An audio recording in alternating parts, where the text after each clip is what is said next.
Alright, I think I fixed it. I'm looking at the YouTube and the OBS, and they both look like they're fluid with like the arrows and stuff.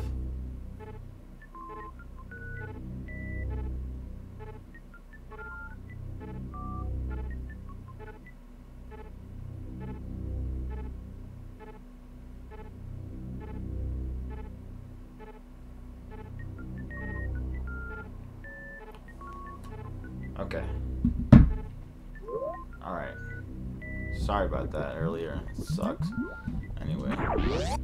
I just picked up the grapple gauntlet. So, it's a good thing that I skipped having to do all that stupid shit earlier. You already seen it in the last video anyway, but I have a feeling I'm gonna have to do a lot of that still. You know what? Let's go back real quick. We're gonna practice with the grapple beam.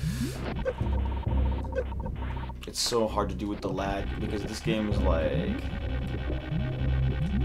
the gravity is super heavy. You know, you drop really fast,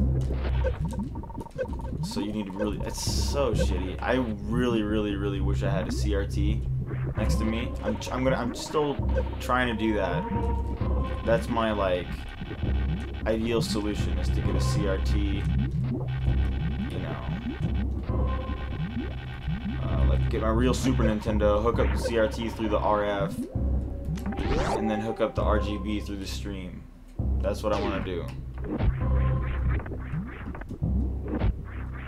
Oh.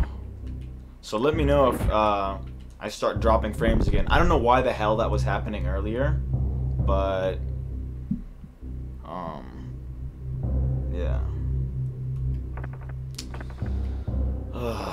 Okay, here goes nothing.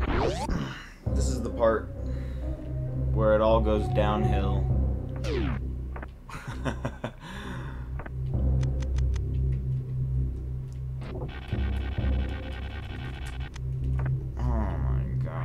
I already know I'm going to spend like 10 years doing this, just going back through it. The save point is so far back too. You have to retread a lot of ground. Alright. Here we go. Oh, man.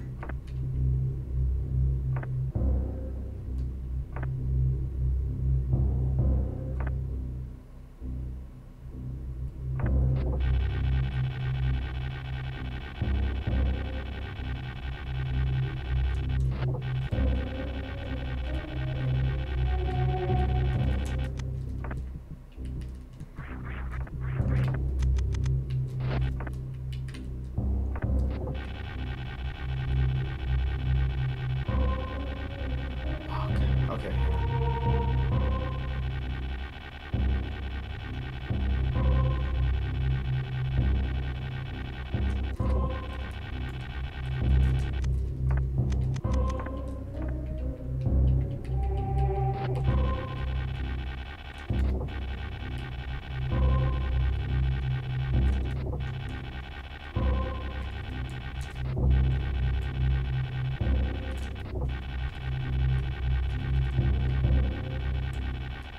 Oh my god.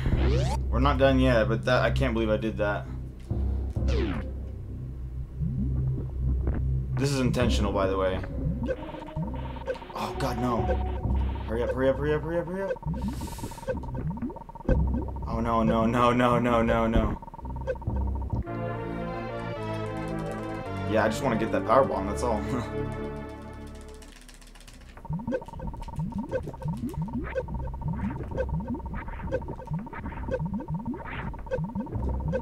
Ah, come on, get me out of here. There we go.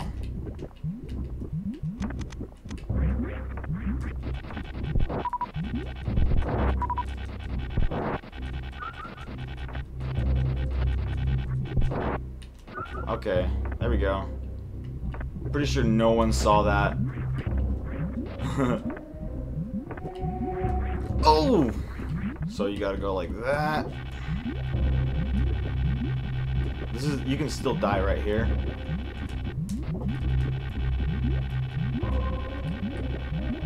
I'm scared.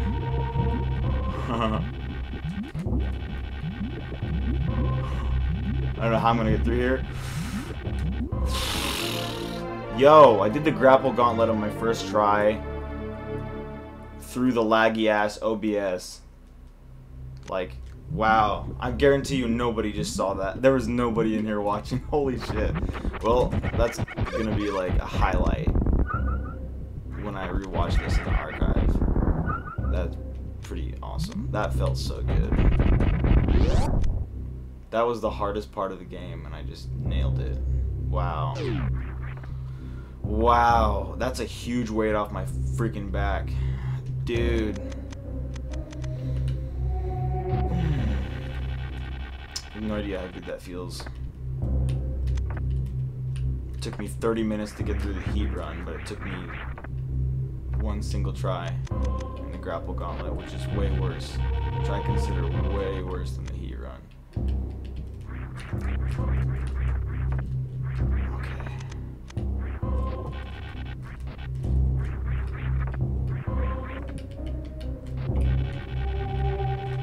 This part's also frustrating, but it's not like the heat run where you die if you fail. Like, it's, you know what I mean?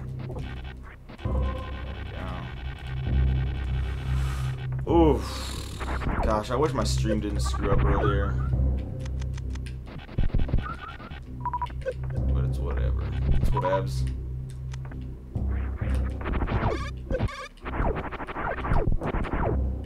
Oof. Okay, I'm just gonna like...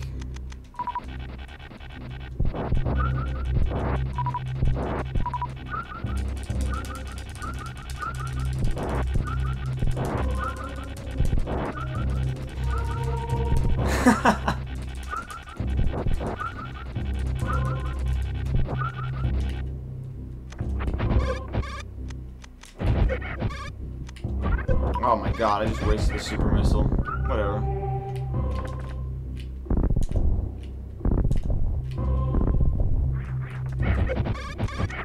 Oh, how many missiles? 4. Okay, wow. That's a lot. But you know what else kills him without having to waste missiles? Freezing his ass.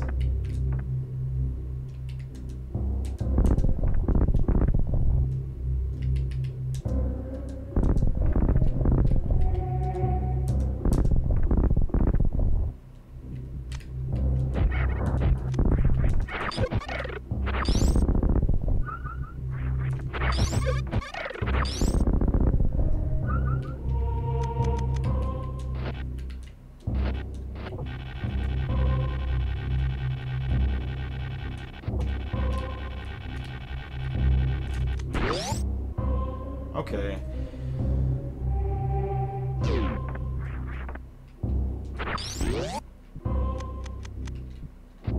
We're gonna have to come back through here because there's a guardian. Like, you see that little morph ball area in the thing there? Guardians, you'll learn about them later. Probably later on in this stream, actually. But it depends. I want to play this game for a while. Like, I really love this freaking game. It's so much fun. I just played through it, like, off stream for practice.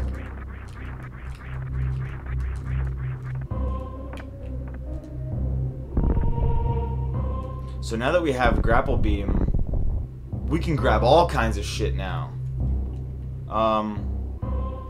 First thing I'm going to grab is probably... Let's see, what should I grab first? Probably high jump. Yeah, I'm grabbing high jump.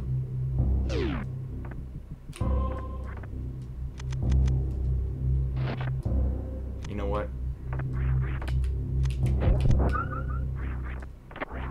Yeah, I know. I'm gonna grab high jump, then I'm gonna grab speed booster, then I'm going to grab wave beam, and I'm just gonna pick up some shit, you know? I'm just gonna, yeah. Oh, did I just fucking, oh, I thought I soft locked there. That would've scared the shit out of me. Can't grapple from here, so you gotta climb up. Like, when you're grappling, you gotta make sure you don't, like, bump into the ceiling. If you bump into the ceiling, you're not gonna grab onto the next thing.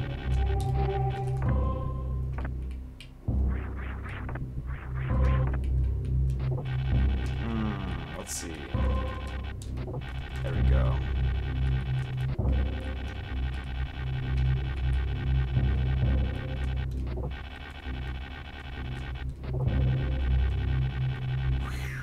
Alright. Alright.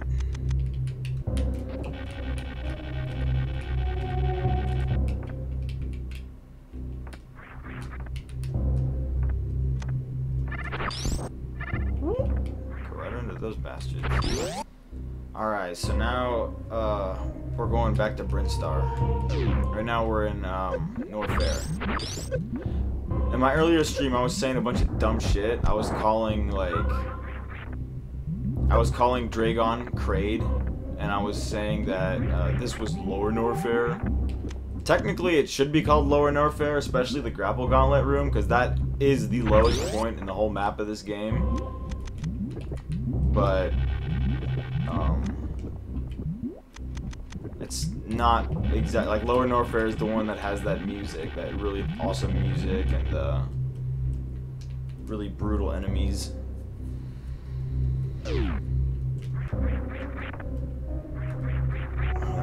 So the wall jumping in this game is like, if the wall is like jagged, you can wall jump off it, but if it's straight, you can't. So see how these are like straight? This one's like, well, that one's jagged actually. I didn't even know that. But this one, like, you can't. So okay, I'm gonna crouch jump. There we go.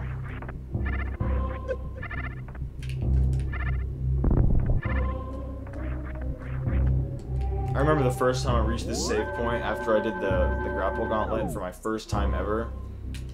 I was so like, just so excited. First time I played this game was on the SNES Classic. I love going back to my tweets during the time when I played it, because I was going like exaggerating the shit out of how difficult this game is. And it is very difficult. I mean, I don't think I was exaggerating. I think it really is just that hard, but my reaction to it was hilarious.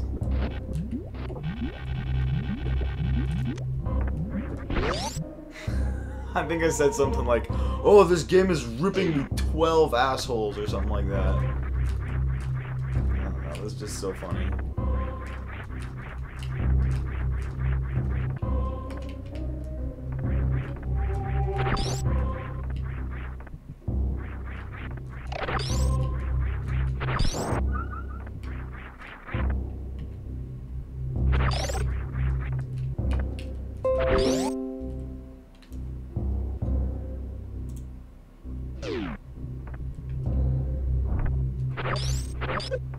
Oh, screw him. So now we're gonna pick up the 5th energy tank,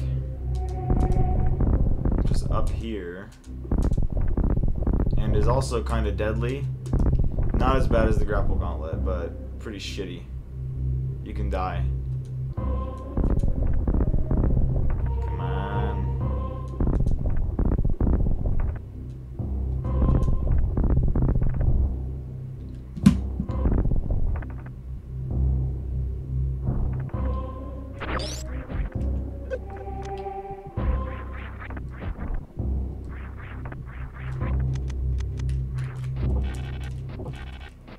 So in the original Super Metroid, they had those grapple beam blocks, but I never used them because in the original Super Metroid, you can wall jump off of any wall. You can't do that in this game.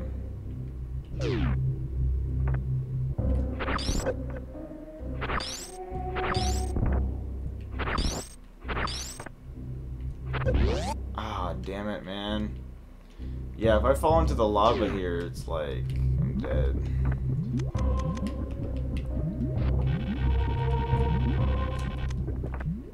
It's all good, though. I'll try not to.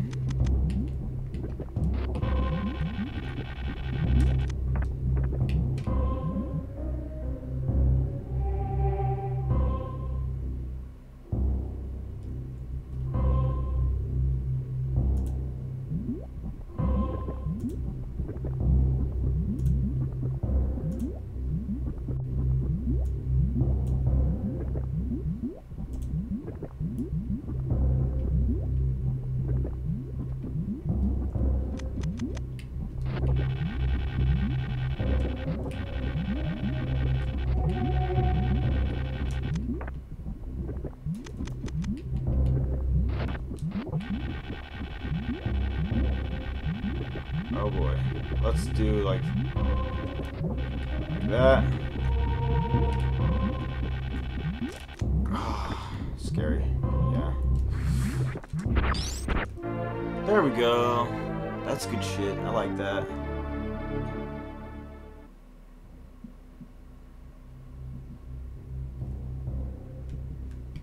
Alright.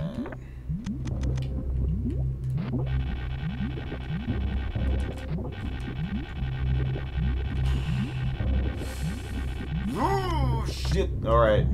That was sloppy as hell.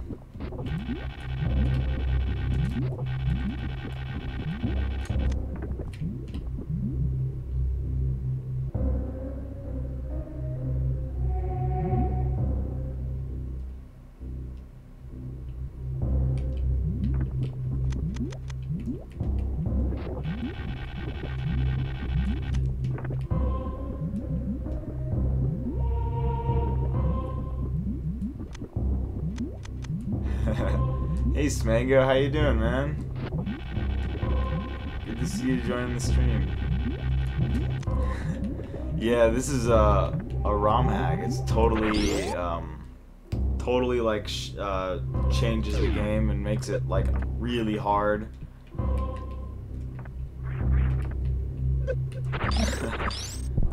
There's a lot of crazy new custom code in this game too, which is just like, it's crazy.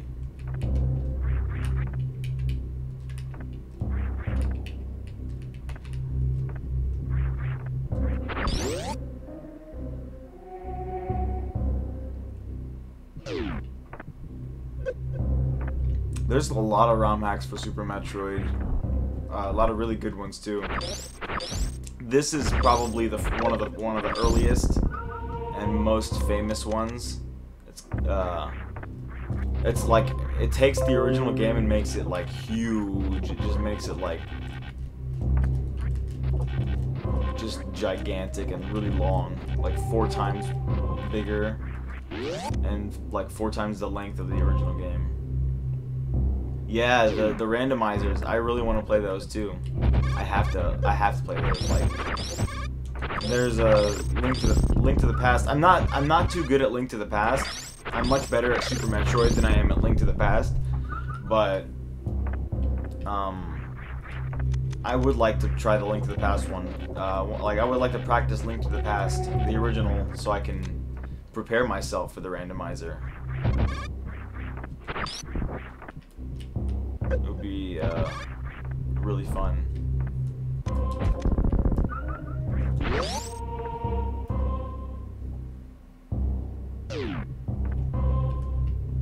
Yeah, I love watching like people race Link to the Past randomizer like at GDQ.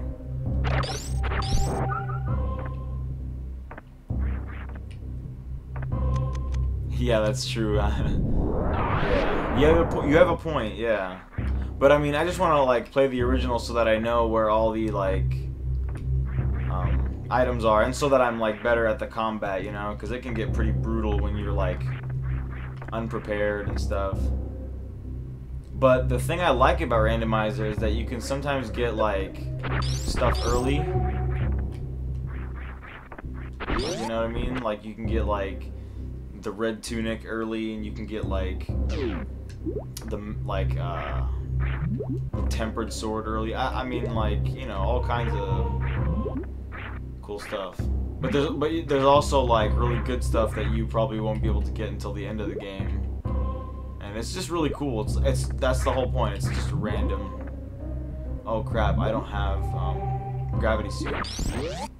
That's still a long way away.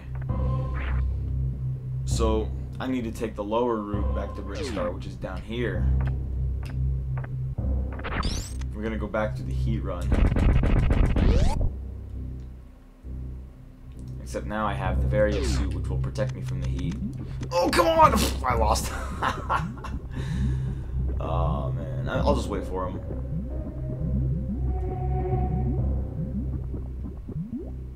Yeah, I'm definitely gonna need a map, yeah. And that's good that they have the map.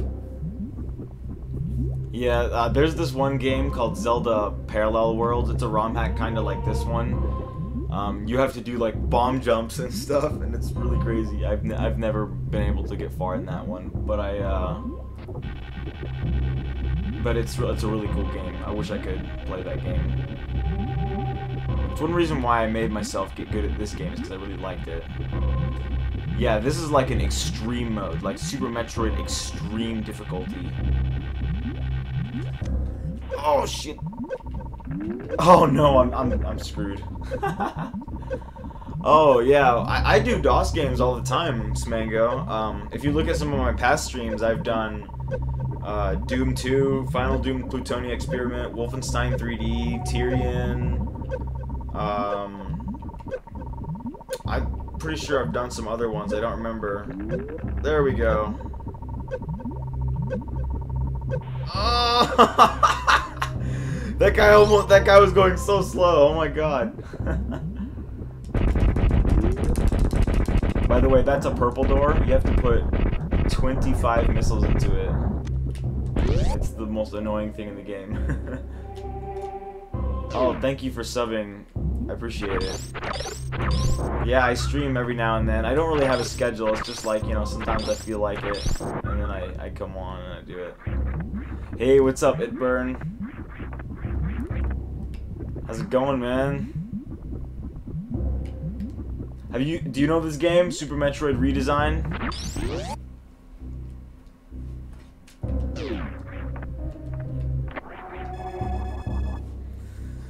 This game is hard as shit, man. But it's so much fun.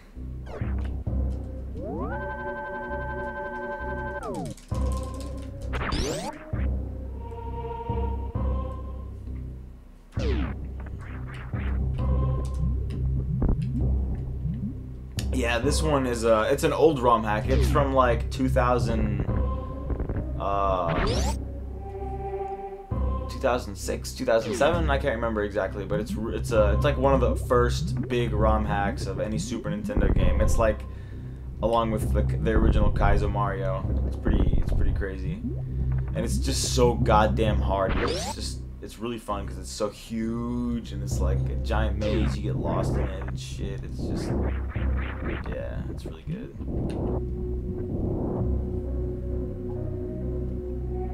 Yeah, I used to stream on Twitch. I tried it out, but I didn't like it. I had no following on there, but here I have like, you know, several dozen subscribers, so it's like more people know me on here, and I've had this YouTube channel for like more than 10 years, so yeah, it's just like my home platform pretty much. Oh, are you talking about oh yeah, AM2R? You're talking about AM2R? Yeah, I love the shit out of AM2R. I actually have that. I played that whole game in one single session on my YouTube channel, and it's in my channel. It took me like, I can't remember. It was like under 3 hours. I did the whole entire game on normal difficulty. That's probably like my second favorite Metroid game after this. It's amazing. I almost like it like as much as Super Metroid. In fact, I think I do like it as much. It's just freaking, it's just like I think that game is a masterpiece, and I think it's so much better than the one Nintendo came out with. The one that Nintendo came out with on the 3DS is like so stale. It doesn't feel like classic Metroid at all. But AM2R is like legit. I love that game.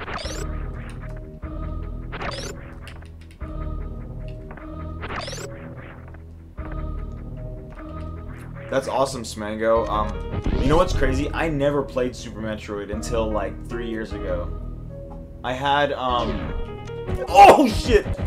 Those side hoppers will shank your ass. I'm telling you, they are the worst. You really gotta watch out for those, especially in redesign. Yeah. But yeah, the only games I had was my first console game that I ever played was Super Mario World, and that's still like one of my all-time favorite games ever. Like, that game is, I think, is the best Super Nintendo game, and I think it's the best 2D platformer ever made. And, I also had Star Fox, the original, and I had Power Rangers, and I had, Final Fight, love Final Fight, Street Fighter 2, Lock On. Anybody remember Lock On?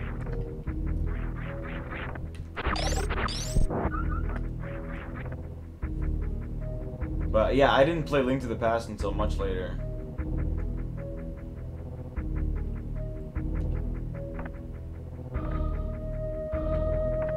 Link to the Past, I played that one also for my first time recently, along the same time that I played Super Metroid for my first time.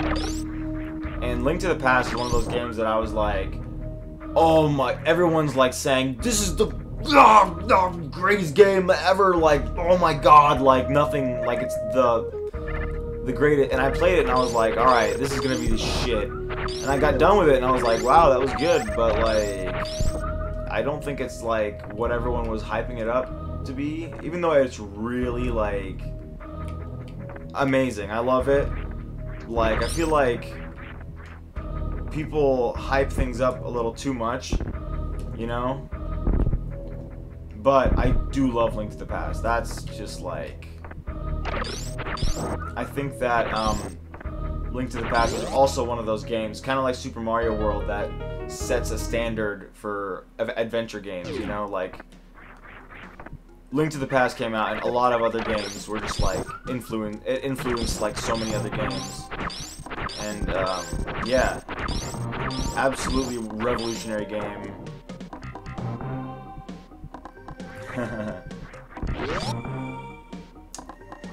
Yeah. No, Link to the Past is great. I really do like it. It's just that, like, I don't know. At the time, I was like, oh man, like, people are like so crazy about this game, and it's like, what's, like, why? But, no. Honestly, though, it has grown on me recently. It is a good game. Great game. But, I just remember liking Super Metroid so much more when I played it. I don't know. I think it was because Super Metroid has, like, zero dialogue. There's, like, you don't hear any dialogue from anybody, except for, like, the opening text, and then it's just you. You're on your own on this planet. And then everything is just, you know, yeah. I played Link Between Worlds. I got a 3DS for that game. That was the reason I got a 3DS. And I loved that game. That game was great. My first Zelda game was Ocarina of Time. And I really like that game. A lot of that game gets a lot of unwarranted hate. I think that game's great. But I do agree with you. I prefer top-down Zelda. My favorite Zelda games of all time, and I would love to stream these sometime, are Oracle of Ages and Oracle of Seasons. Those are my favorite Zelda games of all time. I think that they're like the best. They're just so fun. I love those freaking games. And they're just like so charming. And just, you know, you play them together and you get like one of the most like grand and epic Zelda adventures ever. You know, because you're playing two games in one, you get like 16 dungeons when you put that together, and it's like, oh my god. Like, it's like Zelda heaven, I swear.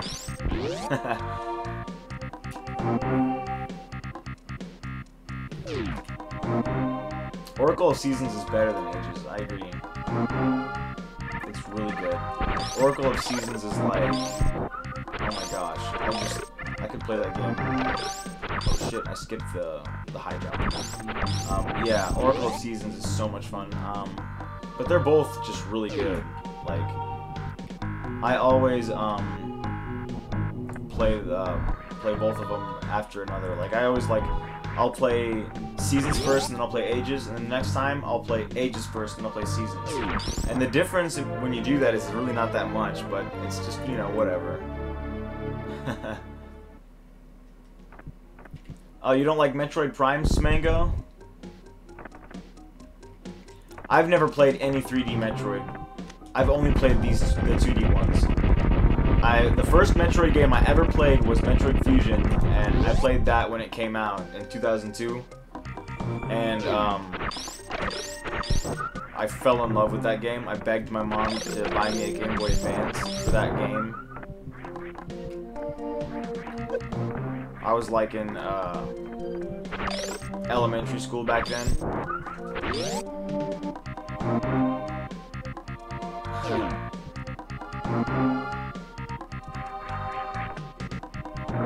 There we go. Yeah, I can't play first-person shooters with a controller. I need to have a mouse and keyboard, like, all the time. There we go. Mouse and keyboard is just so much more accurate. Yeah, exactly. The FPS with the controller, like, I end up shooting everything but the thing I'm aiming at. You know, it's just like, it's shitty. I don't like that. But with a mouse and keyboard, it's the greatest thing ever. I still haven't finished Doom 2016. I've been taking a long break from that. It kind of feels like when I took a break from Breath of the Wild. I still haven't finished that game either. But I need to go back to both of those. Oh yeah, Halo's actually really fun. My cousin loves Halo. I remember me and him played that together.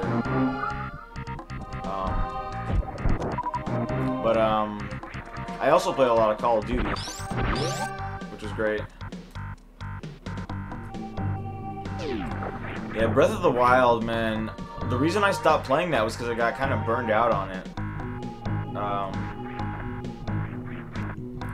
It's a fun game, but man, like, when all you're doing is running and running and running and running, it's like, what the hell is there, you know? It gets really, really tiring. But I do mean to finish it just for the sake of, you know, being able to you know, complete it. I haven't beaten a single Switch game yet, so, you know, maybe that'll be my first. Yeah, Doom 2016. Here's my gripe with Doom 2016. I wish you had saves like the original Doom and Doom 2 had. You know, you can just save your game. Like the original games were like that, so why not continue the tradition? Also, what's with the damn kill rooms? Like, I don't like that. You're locked in a room until you kill everything, and damn, these things are tough.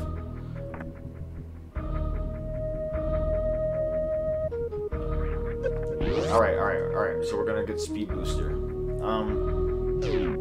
Yeah, I don't like the kill rooms. But, Doom 2016, other than that, I'm actually really, really enjoying it. That game's awesome.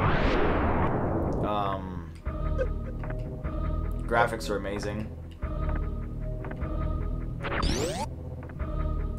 I don't mind the glory kills. I think that they balanced the game out quite a bit because, you know, when you're low on health, you just do some glory kills and you get health. The thing I do hate is the chainsaw fuel, you know? Like, what your chainsaw has, you can use your chainsaw 3 times. Really? Come on. Like, real chainsaws can go on much longer than that. Yeah, textures were pretty low quality, but I still, really had fun with the game. It was really fun, like, you know, action game, and it was actually a lot better than I thought it was going to be. Oh, shit. I thought it was going to be, you know, kind of Doom 3-ish, but I was surprised. It's actually really good, and I really, I've been really enjoying it so far. I love that it has quad damage. Oh, shit. And that the quad damage sounds like the quad damage from Quake. I love that.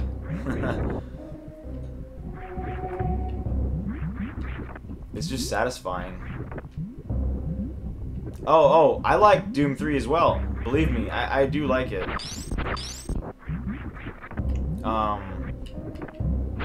I also get a lot of hate because I defend the flashlight system. That seems to be like a very divisive, you know, the flashlight system. Like, a lot of people don't like it, but I didn't mind it. I think it worked well. Like, since Doom 3 is kind of a horror game, you know, I think it worked well with it. Did not mind the flashlight mechanic.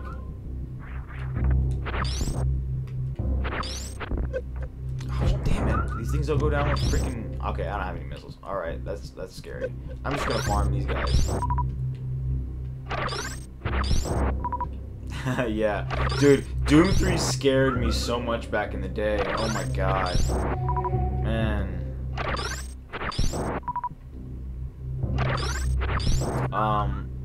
I remember though, 2004 when Doom 3 came out. I'll never forget that because this is what happened.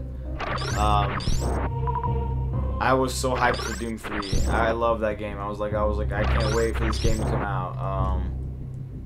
It's gonna be like the greatest game ever. But then Half-Life 2 happened, and I forgot all about Doom 3. I didn't give a shit about Doom 3 anymore. I was like, oh wow, I did not expect this game to come out. And the Half-Life 2 is like crazy. It's like one of my favorite games ever.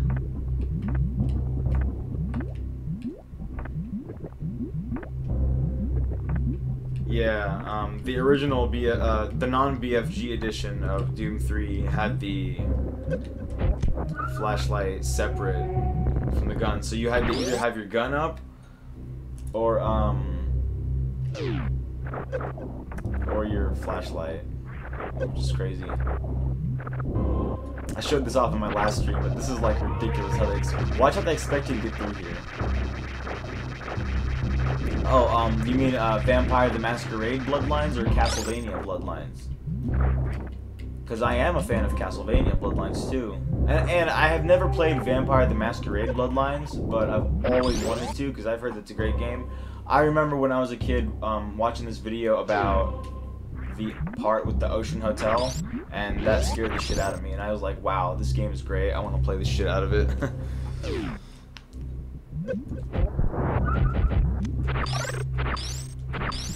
Yeah, Castlevania Bloodlines is awesome. It's kick-ass. I plan on streaming some Sega Genesis games when I get that Mega SG. It's supposed to be, like, getting here soon. Although I really would rather just stream from the original Genesis. I just, for some reason, can't get the goddamn capture card to pick up my Super Nintendo. So I'm using the Super NT right now, which is fine, but I just prefer to use the real shit, you know. I like RPGs, yeah. I'm definitely a fan. I loved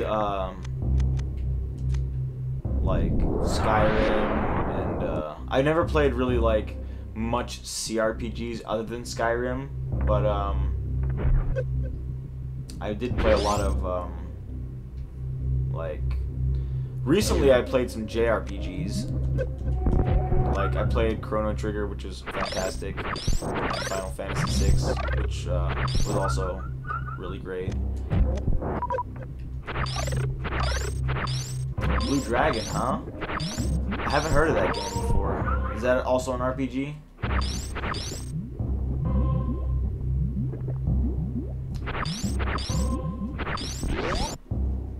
Interesting.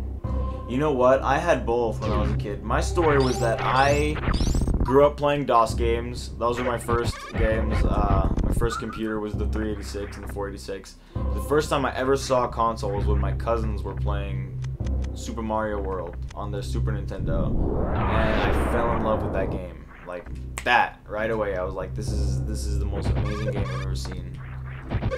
And yeah, it was just like, I begged my dad to get it for me, but my dad was the kind of guy who was very on the cheap side. He was like always looking for the cheapest solutions all the time, so he got the Sega Genesis for me instead because it was so much cheaper.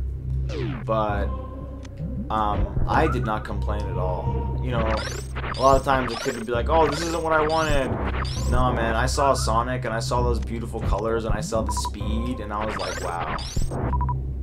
This game is amazing. I forgot, like, I was like, that's cool, my cousins have that game, and I have this, and I can play that when I go to their house, and I can play this at my house.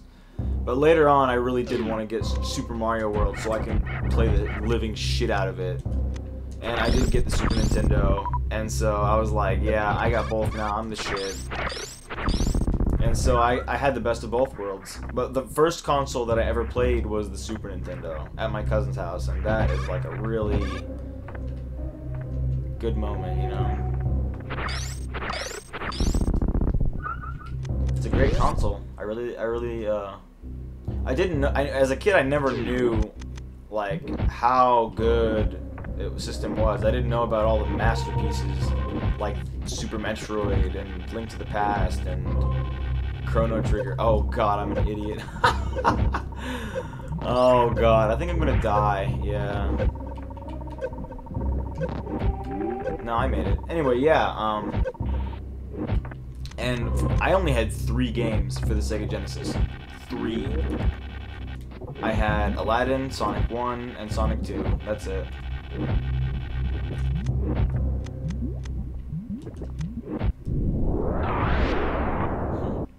Wow, you had 1 meg of RAM on your PC?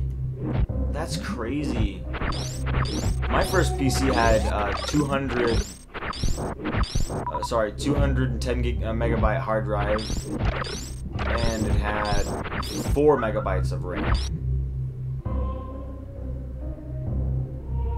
But I mean, the 386 wasn't really my first PC. I'm like, it shares that spot with the 486. I had them both growing up, you know. I'm younger, and so I grew up in the days that 486s were like, you know, like already there. I think I was born when the 486 was already out, but growing up, that was the very first like gaming thing that I ever touched. Okay, you guys ready? Are you guys ready for this ridiculously like insane speed booster escape sequence?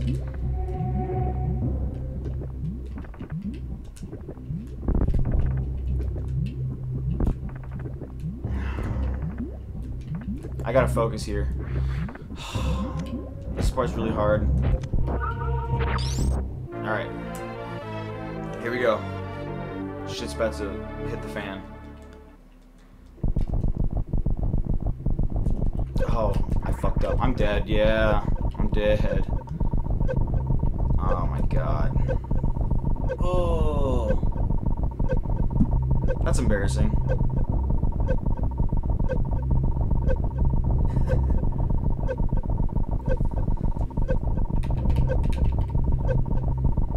Man, I never had a Sega Saturn. I had the 64. I never had the PlayStation 1 either.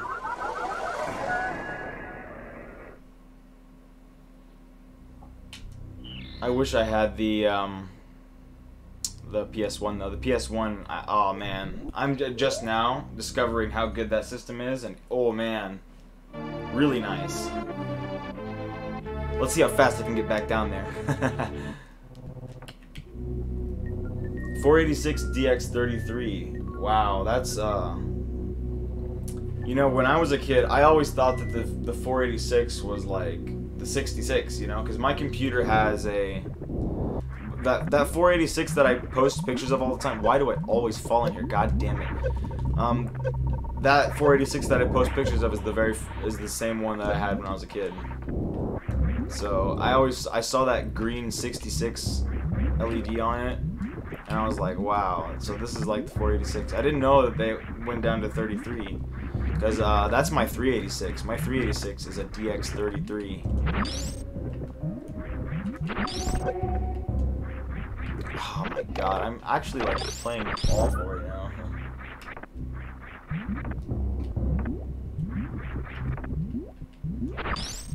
Oh yeah, I heard about that.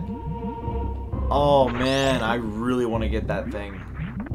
I really want to get that thing, man. The problem is the current PS1 that I'm using is like one of the latest PS1 systems. It's like legit. It's a legit PS1, a Sony PS1, like the, you know, original model, but it's like a CPH 9000 something, I think, and it's like it doesn't have that port in the back, which is really unfortunate because that's what it plugs into. No, you probably did have a 486. There is a DX33 486. That is a thing. There's both 386 DX33 and 486 DX33. If you go to my Twitter profile and you look at my like banner, like the banner thing in the back, you'll see the chip that I had, which is the 386 33. Oh yeah, the swap trick. That was what people did back in the day, I remember. Like my friends, they would like take the disc out and like put a burn disc in there.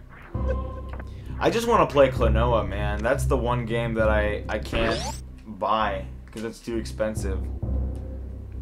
I bought like a lot of other games though that are not expensive. I think my favorite PS1 game of all time is Tony Hawk's Pro Skater 2. I saw that at my game shop for like, I don't know, 10, 15 bucks. I picked it up and brought it home, and I played the whole game, 100% goals in cash, all gold medals in like 2 days. Such a good game. Had so much fun with that. Is it really on PC? Holy crap. That's awesome. When I was a little kid, I had it, but I didn't have it for PS1. I had it for N64. Little did I know the PS1 version is so much better. The PS1 version is the best version of the game. Or actually, no, sorry. That's not the best version. The Dreamcast version is the best version of the game. Or the remake for Xbox. The original Xbox. That one's good too.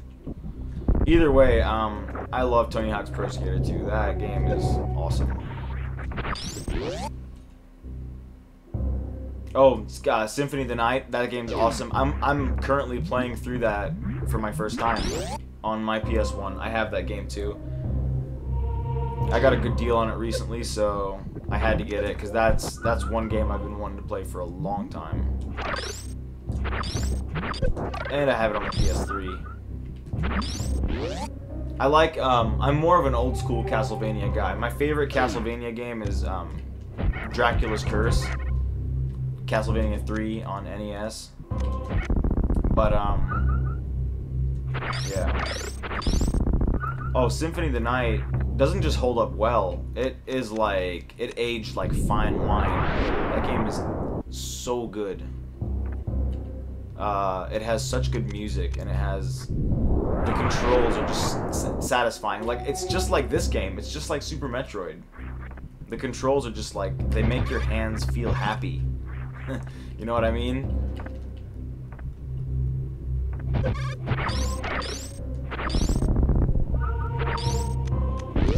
Oh man, no. I like the linear ones, you know? The ones that are like Mario, where you just like go from the beginning to end. Although I do know that a lot of people do love Simon's Quest. Simon's Quest, I don't know, just didn't click with me. I couldn't figure out where to go, you know.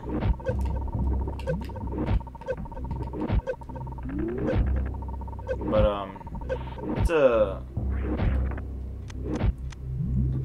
it's not bad. It's pretty good.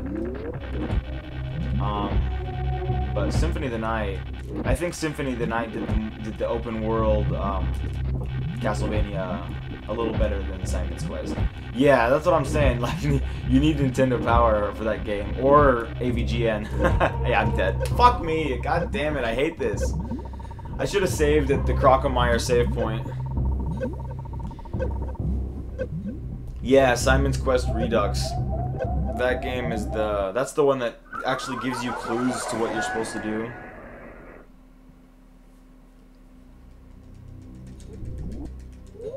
I might need to try that one if I ever get around to playing Simon's Quest. A lot of people say that Castlevania 3 is like impossible and that it's too hard, but it's really not that bad. It's just one of those games that you have to memorize every single thing that happens, you know? Which honestly is more annoying than hard, but I like it because I'm just you know, everyone has that one hard game, really hard game that they can just beat whenever they want. Castlevania 3 is one of those for me. I like to think that this is also one of those for me, but this game kicks my ass, even though I can beat it, and I am really good at Super Metroid. This one, I don't know. This one's hard. What just happened? Did I seriously just fucking... Oh my god. I seriously just unmorphed in that tunnel. Oh, I've beaten Ninja Gaiden 1, but I've never beaten 2 or 3. I have a video on my channel beating Ninja Gaiden. Doing the whole boss run in one sitting too. Like I go to the boss run and I do all 3 forms in one go. There's a trick to it. You can actually do a really quick sword slash. The first time I beat the game I did not do that.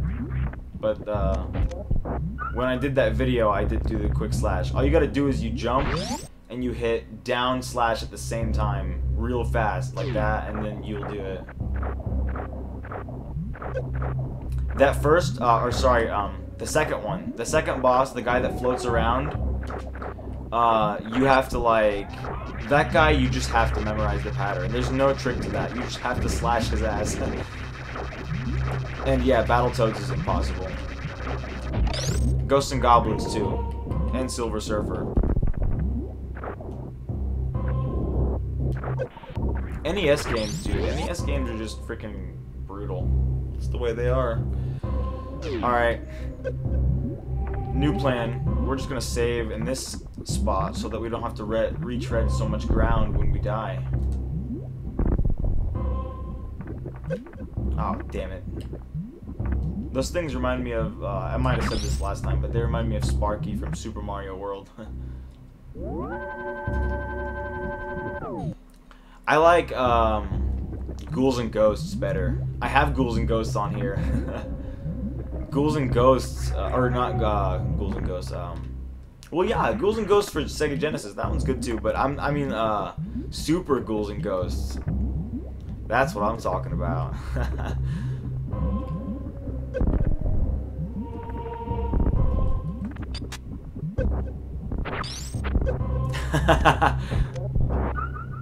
That game is impossible.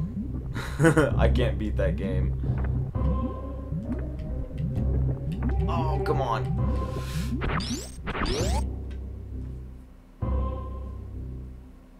It also kind of like drives me mad.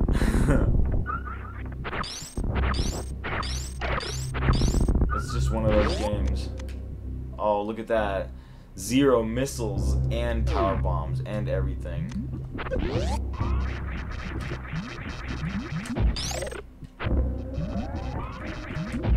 That guy just got a really brutal death.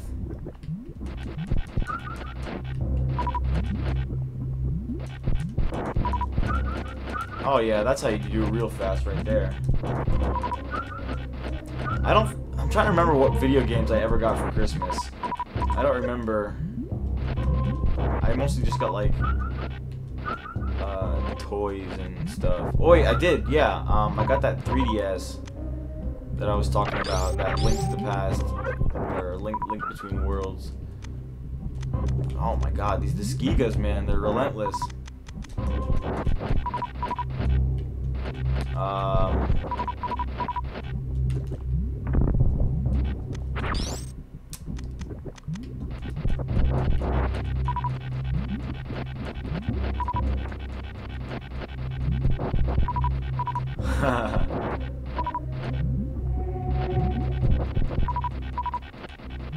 Oh no, man. Final Fantasy VI is a really valuable game. I remember when I bought Final Fantasy VI. It was actually very recently that I bought that game. Oh man, I paid a lot of money for that game. I paid like $60 for it, which is like about the price. Actually, no, Final Fantasy III was more expensive than that when it came out. I think that game was like $70 when it came out, and so was Chrono Trigger. I don't know why, but that's what I hear people say.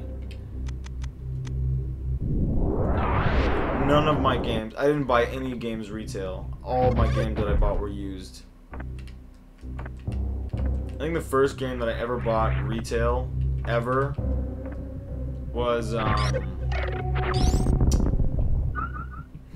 which game was it? Probably the Orange Box, which was a great deal, because it was like 5 games. Ooh, Chrono Trigger. You have to play that game. That's the best JRPG in my opinion. Anyone who's into JRPGs and hasn't played Chrono Trigger needs to play that. Chrono Trigger is just amazing. It's like seriously top tier Square Enix or Squaresoft or whatever they were called back then. It's so good. Oh my god, man. Everything about Chrono Trigger is amazing.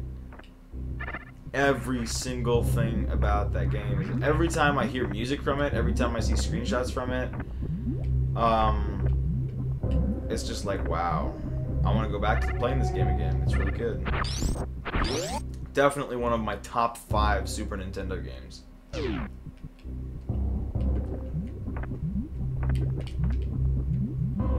Alright, we're not gonna fail this time.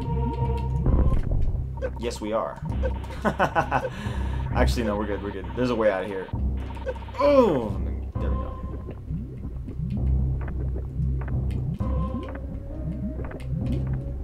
Chrono Trigger was actually the game that introduced me to the JRPG genre.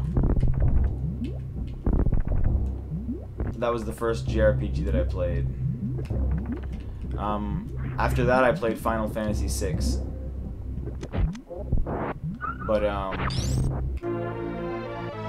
I also liked that one a lot. I didn't like it as much as Chrono Trigger, but I did love it. It was really fun. Alright, here we go. We're trying this again. You guys ready for this shit?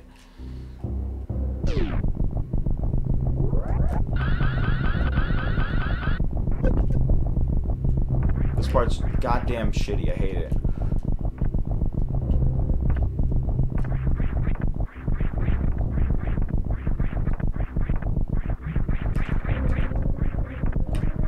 So I just did a trick there where I shine spark straight up.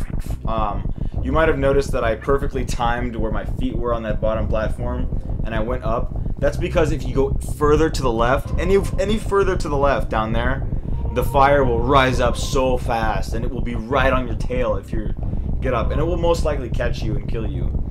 But I didn't go to the left, so I cheesed it.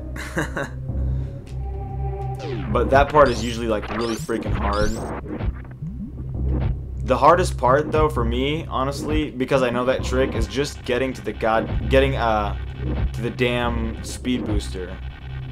And then getting out of that first room because of those tiny platforms that you have to like roll on and stuff. Anyway, we got speed booster. Finally, let's get out of there and grab the wave beam. And then where do we go next after that? We go to Crateria. Or no, wait, we go to Brinstar. And we just, I don't know, dig around. What do we do? There's something in Brinstar that I want to do. Yeah. There's just like, I just want to pick up some missiles and shit in Brinstar. And maybe the X-ray scope. Which I don't need, but I like to pick it up anyway because I like to pick up items. Magus is cool. I usually never play with him. Usually when I play Chrono Trigger, I play with Marley, Chrono, and Luca. The 3 main characters. But I also really love Frog. There's a fun trick here that you can do that will clear out that middle thing. And I'm going to try to pull it off here. Let's see if I can do this.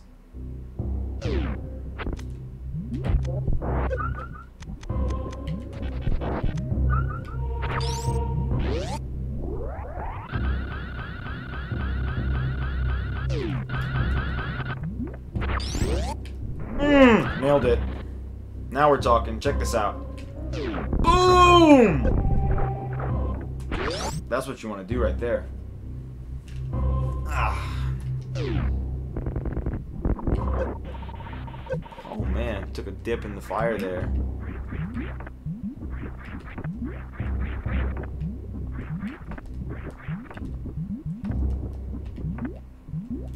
Ah, shit. Come on.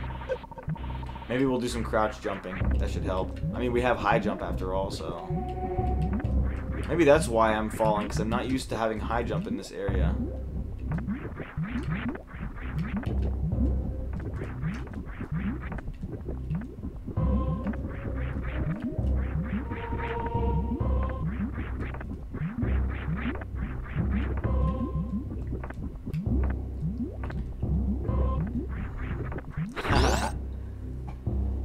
Yeah, I like Western RPGs too. I don't know. I like both of them. But I've never really been a big RPG person in general. RPGs have been a new love for me. Like I really love them now. I used to not care for them, but now I really do like them. I'm a huge fan of Skyrim. A lot of people think that game is boring, and I understand where they're coming from, but I just love that game. I had a lot of fun playing that.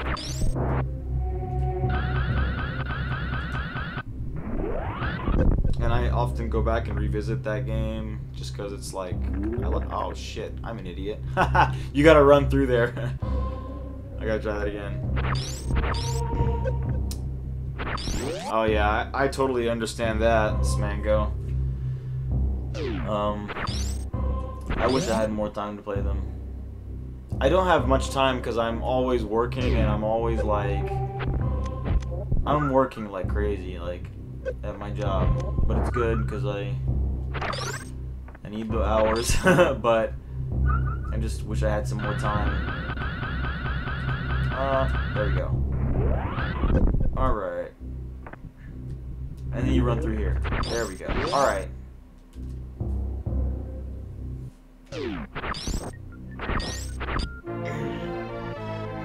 Yeah, man, I love Skyrim. I could play Skyrim forever. I never get tired of that game. Every now and then I keep going back to it just because it feels like, you know, revisiting an old, like, place that you used to go to.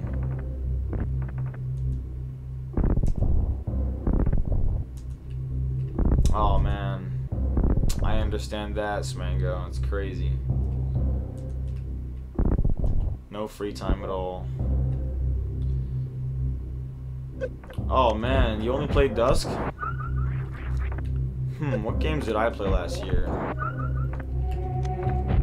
Have you ever played the old DOS game, Skyroads? Skyroads is a DOS game where you're driving this car and it's like you're trying to like jump down, you're trying to drive down these crazy like treacherous roads, and it's really, really hard. You run into one thing and you blow up. You could fall off the road. That's one of the first DOS games I ever played. And I just beat it like not even that long ago. It was the biggest accomplishment of my life. Oh shit. Let's try this again.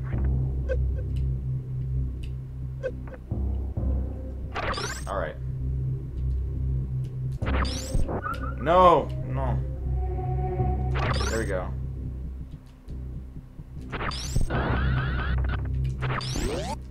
That's awesome, It Burn. Yeah, I seen your posting about that. That's so cool. I can't wait to try that out. Oh, fuck me, dude. God damn it. Oh, I was trying to break through that wall right there to the left.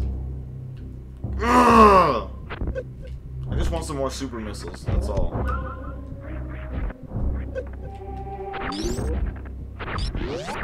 Yeah, dude, I can't wait to play that game. It looks awesome from what I've seen. Keep up the good work.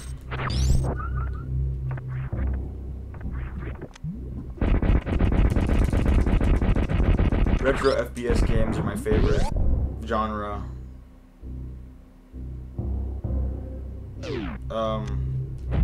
I grew up on Doom and Wolfenstein 3D and I like everything. Doom, Wolfenstein 3D, Heretic, Rise of the Triad, Duke Nukem 3D, Doom 2, Ken's Labyrinth.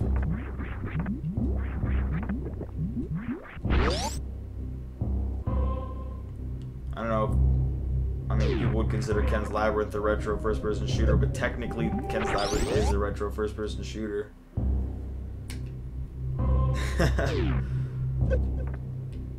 Yeah, yeah, Ken's Labyrinth. I played the shit out of that game.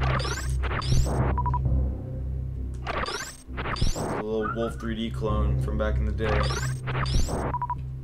I love that game.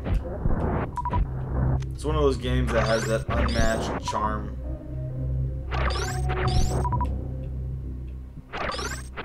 Oh yes, Mango, you're don't you do like a podcast about like Quake and like those kind of like tournament FPS games? That's awesome. I've seen your posts about that. I'll have to check that out. I love Quake. Quake is like Quake is my shit.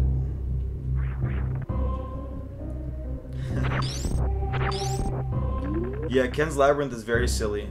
But so is Rise of the Triad, you know? Rise of the Triad is goofy as hell.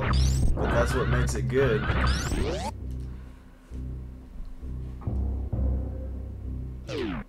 God damn it! Fucking god damn it, dude. I did it again. Oh.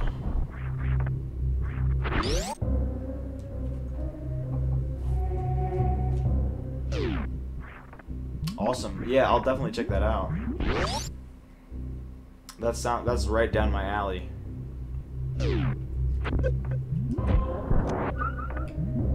Oh, really? That's cool. I prefer those games, honestly. I like the 2.5D FPS games more than the like actual 3D games, like Doom, Duke 3D, and Wolf 3D. Like they're more like they're 2D because they have like 2D sprites. The enemies are 2D sprites and the guns are 2D sprites and everything, but the it's hard to describe, but they use some sort of pseudo 3D. It's like fake. It's not real. But those are the kind of FPS games I like. That was terrible. I'm gonna screw that one up. Oh! I really want those missiles, man. I'm just like, I just really want them.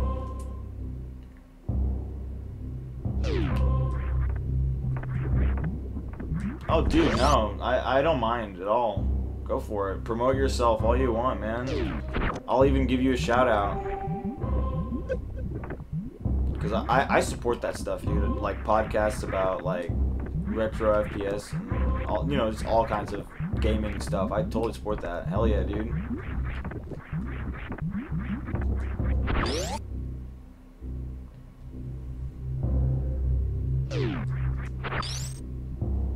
Oh, this is the laggiest room in the whole game.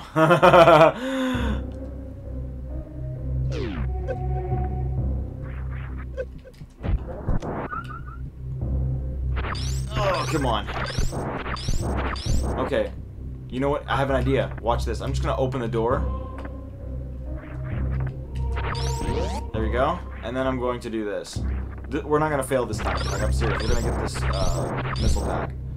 For real. Like, we're gonna get it.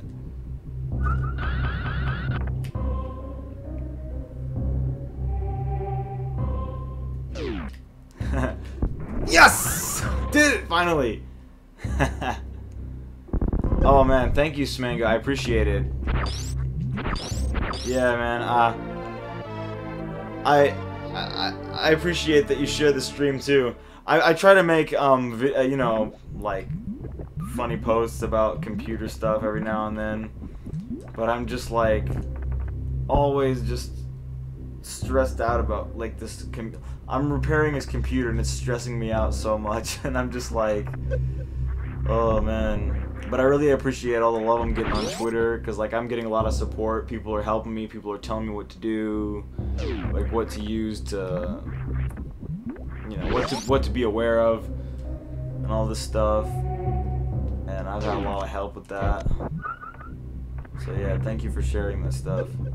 Oh man, finally got that stupid super missile.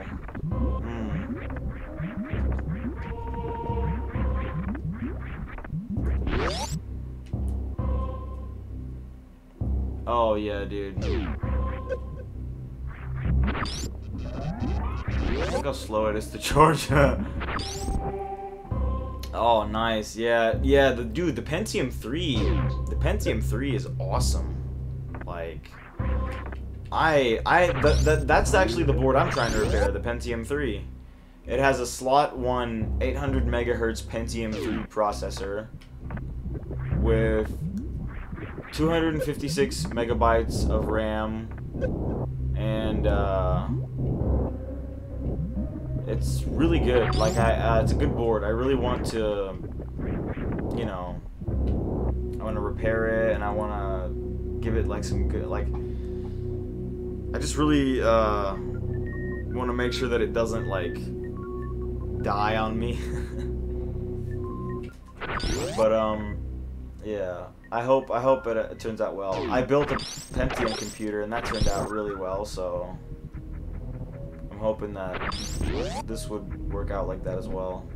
But I do have a... Oh shit, I screwed that one up. My favorite computer is the 486 though. That's like, I think that the 486 DX266 is like the ultimate DOS gaming machine, because you can play like the 3D games like Doom and Doom 2 and Wolfenstein 3D, and you can also play older games like Commander Keen and you know, all that stuff. Dude, After Dark. That's my shit. I tweet about After Dark all the time. I love After Dark. I always like let it roll on my 486. It's so mesmerizing. There's like that one with the spinning earth, and then there's like the fish swimming, and the flying toasters, and the balls that like drop down the screen. Oh my god, dude, I could go on forever about After Dark. It's my shit, and it's so simple. It's like so many just random patterns, but it's so nostalgic. And yeah, surprisingly, I still have my IDE hard drive in my 486 still working, my original one. And I posted a picture of my original Windows 3.1 screen from like all those years ago. It's crazy. They did. Yeah, it's crazy. Like, you can choose how dark you want your toast in the flying toaster one. Like, if you want your toast burnt, you know, you can do that. I like to have my toast, like, brown, but not, like, you know, too brown. But I don't like it to be yellow. It's got to be, like, that perfect, like, brown in the middle with a little bit of, like, light edges. I'm very particular about how I like my After Dark toast. It's gotta be perfect.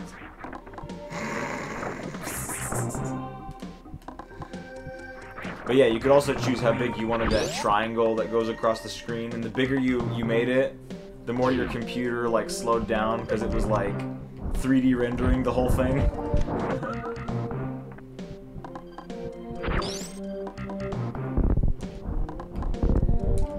Yeah.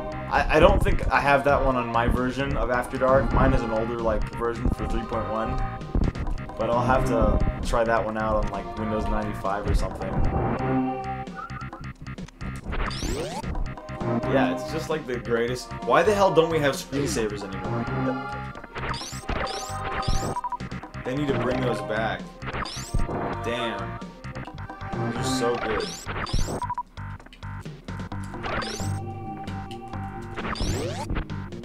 Alright, now we gotta do a diagonal shine spark. But first, I really need to get some health.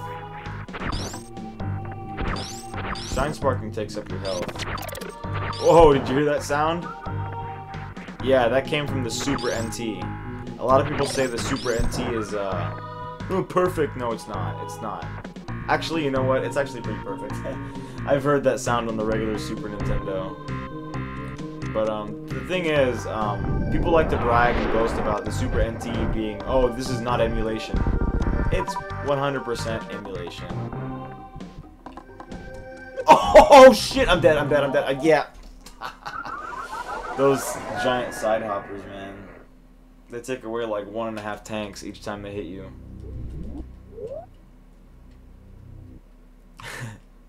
But yeah, the Super NT is like 100% emulation. Don't tell me. Don't tell me. Did I really like have a... Oh shit. Oh boy. We just got set back so far. Okay, whatever. Big deal. I'm gonna play for like a long time anyway, so it's not like we're missing anything. Oh my god. Yeah, they have the FPGA chip on the Super NT. I don't know. It's not bad. I like it a lot. It looks great. It looks like really crisp and stuff. But it's definitely overhyped. The reason I got it is because I don't know. I feel like it's the only clone console that actually like delivers, you know? All the other ones kind of suck, but this one like is actually really good. Hey Adam, how's it going, man? Dude, thanks for joining the stream.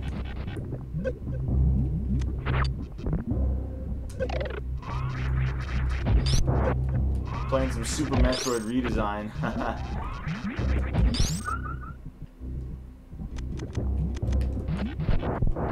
I don't know if it's I don't know. I'm using it right now, and it feels just like I'm using an emulator.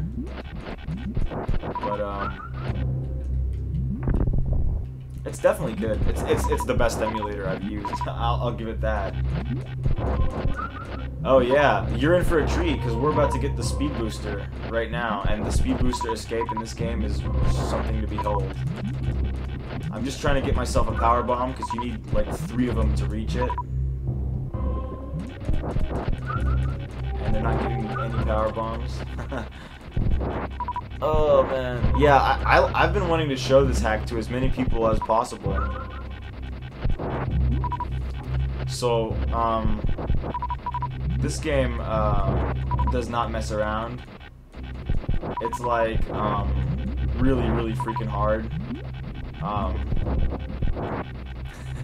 This game will let you know right at the very beginning of the game, like that it's not your average Super Metroid with the because the gravity is like really heavy, so you drop really fast. Come on, give me a 3rd power bomb. Oh damn, they're not doing it. Yeah, exactly. See what I'm saying? It's like it's just like emulation. It's not like people overhype this system. Really not as good as everyone says.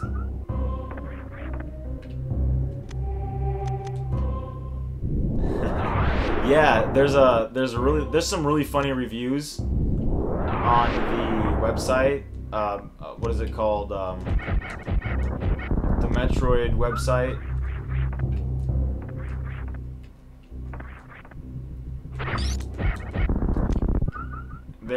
It's very unfair. I definitely agree with that. Absolutely. I'm not denying that. This game is brutal. This game is unfair. It's it wants to kill you. And right now, it's just trolling the shit out of me. Like, you can't even imagine. Holy shit. It's like... oh my god, dude. Refusing to give me a power bomb. Imagine if you were speedrunning this game and that happened. But yeah, so, this game, you might have missed it earlier, but, actually, I did this last stream, so yeah. I went through this crazy heat gauntlet. I'm just gonna damage my screen, I don't give a shit. I went through this crazy heat gauntlet without any suits, and it took away all of my health. I was at like one health when I reached the save point. It was ridiculous. Like, it was just the most nerve-wracking thing ever. And it's forced, like it's required. You have to go through that heat damage to progress in the game. So, this is the speed booster room, and we're going to grab the speed booster and escape. And if you've played the original Super Metroid, if you remember what the speed booster sequence was in that game, it was like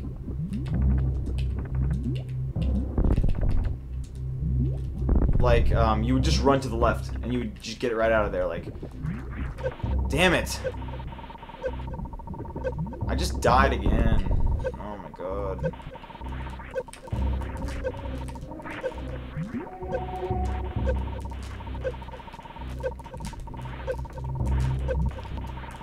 I don't know. So here's an example of redesign being really unfair. You can't get out of here. Yeah. Just gotta die.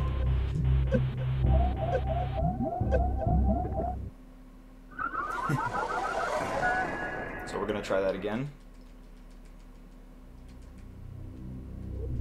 Oh, dude, Adam, this game is riddled with that. It's everywhere in this game. It's like everywhere. You die, you just fall in lava and you die. And, I usually don't, die a lot in this game. I'm actually really good at it. But the fact that, like, I'm being watched on stream right now, and the fact that I'm playing on... I'm literally watching my gameplay through OBS, and so there's, like, so much latency. Because I can't get my Super Nintendo to capture, so I'm using the Super NT, and I'm viewing it through OBS. So, yeah. Yeah. You just gotta, like, brute force it until you get it right.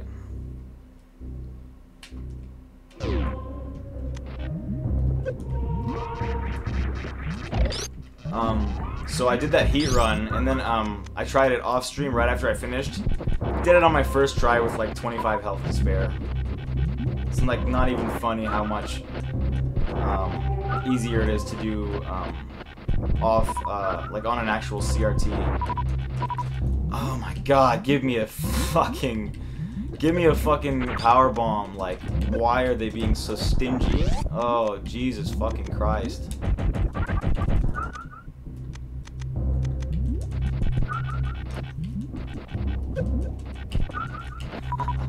I'm using the Avermedia.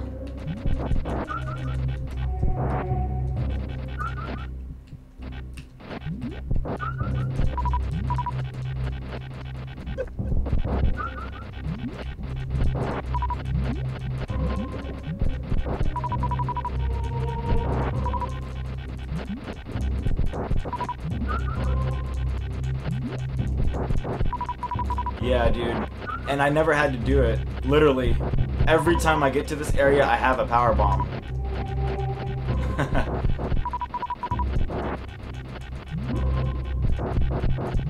Yeah, dude, I can't capture Super Nintendo footage. It doesn't work. I have the RetroTink device, the little piece of shit that doesn't even work. And I have the internal AverMedia PCI card, which apparently doesn't capture any footage that isn't exact 60 FPS. Because the, I don't know, I think the Super Nintendo's like 60.8 FPS or something. I don't know. But, yeah, it doesn't work, so I'm using the NT, which is, like a perfect 60. It also makes the game slower, I think. I don't know what the deal is, but I don't know. Some people have had success with Elgato capture cards, so I guess I have to get one of those. But if I get the older version, I think I can. If I get the older version, I can pay less. Cause and I heard the older version is more compatible with like 240p consoles. So yeah, maybe if I get like one of those, I could stream real Super Nintendo, and that way I'll be able to have a CRT. Cause you know I can hook the CRT up through RF. And I'll be able to see it, you know, like, without any lag at all. Alright.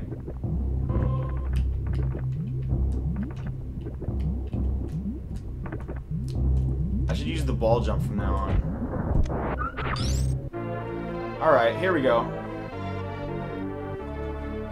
I know, right? For doing this hack with latency. I've done it before, though. I did it on the SNES Classic. That was the first time I did it. That was the first time I did this hack. Here we go.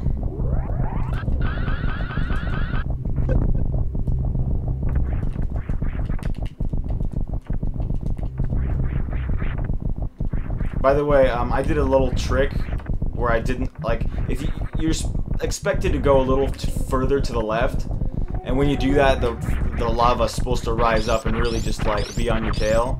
But since I didn't go that far, and I learned this by watching a speed run. The lava doesn't rise when you do that, which is crazy. But here's the thing, though. I watched the speed run after I played this hack. I don't like watching speed runs before I play ROM hacks. Or before I play anything. I like to play things blind and do it all myself and figure everything out. And holy shit. This game, my first playthrough. Dude, this game was a nightmare in my first playthrough. And you can go back and look at my tweets from when I first played this game. And it's fucking hilarious. I love going back to those and reading them. Because now I'm actually somewhat good at the game. I'm still not, I mean, as you saw, I died a million times. I'm not really good at it, but I can beat the game, and I've done it on a real console without any save states. So, yeah.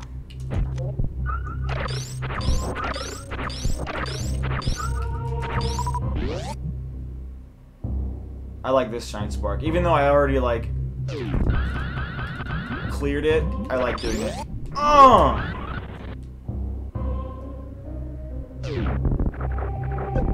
Oh wait, I didn't clear it. Okay, well now it's cleared. Yeah.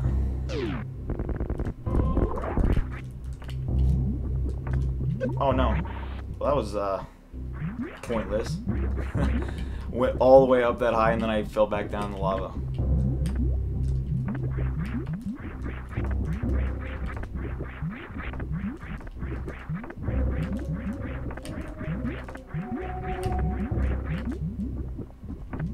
Alright.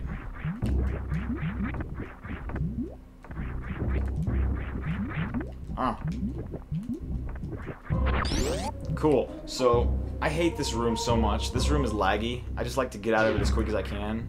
Like, ugh. See that? Look at that. Oh, that's so bad. Now, I'm gonna try this once. If I fail it, I'm just gonna move on. And I'll pick it up off stream, maybe.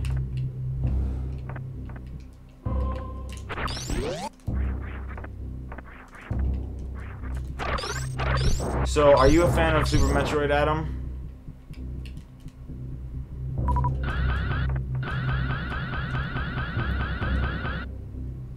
I never knew about this game until... There we go. That was really close. I never knew about this game until, like, I don't know, a lot later. Played this game,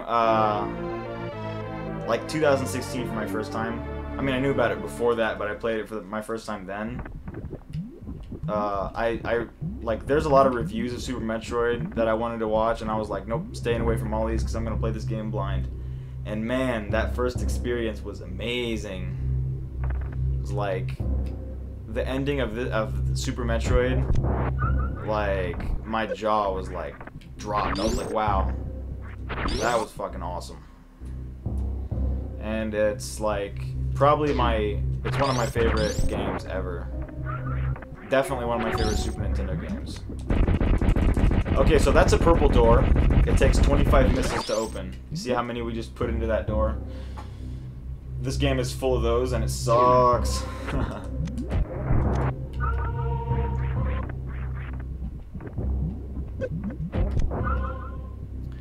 Yeah, man. It's crazy. I even played Super Metroid in 2016. And even then, it blew me away. I was like, this is one of the greatest games ever made. Like, this is 16-bit gaming at its peak. Like, that's what I thought.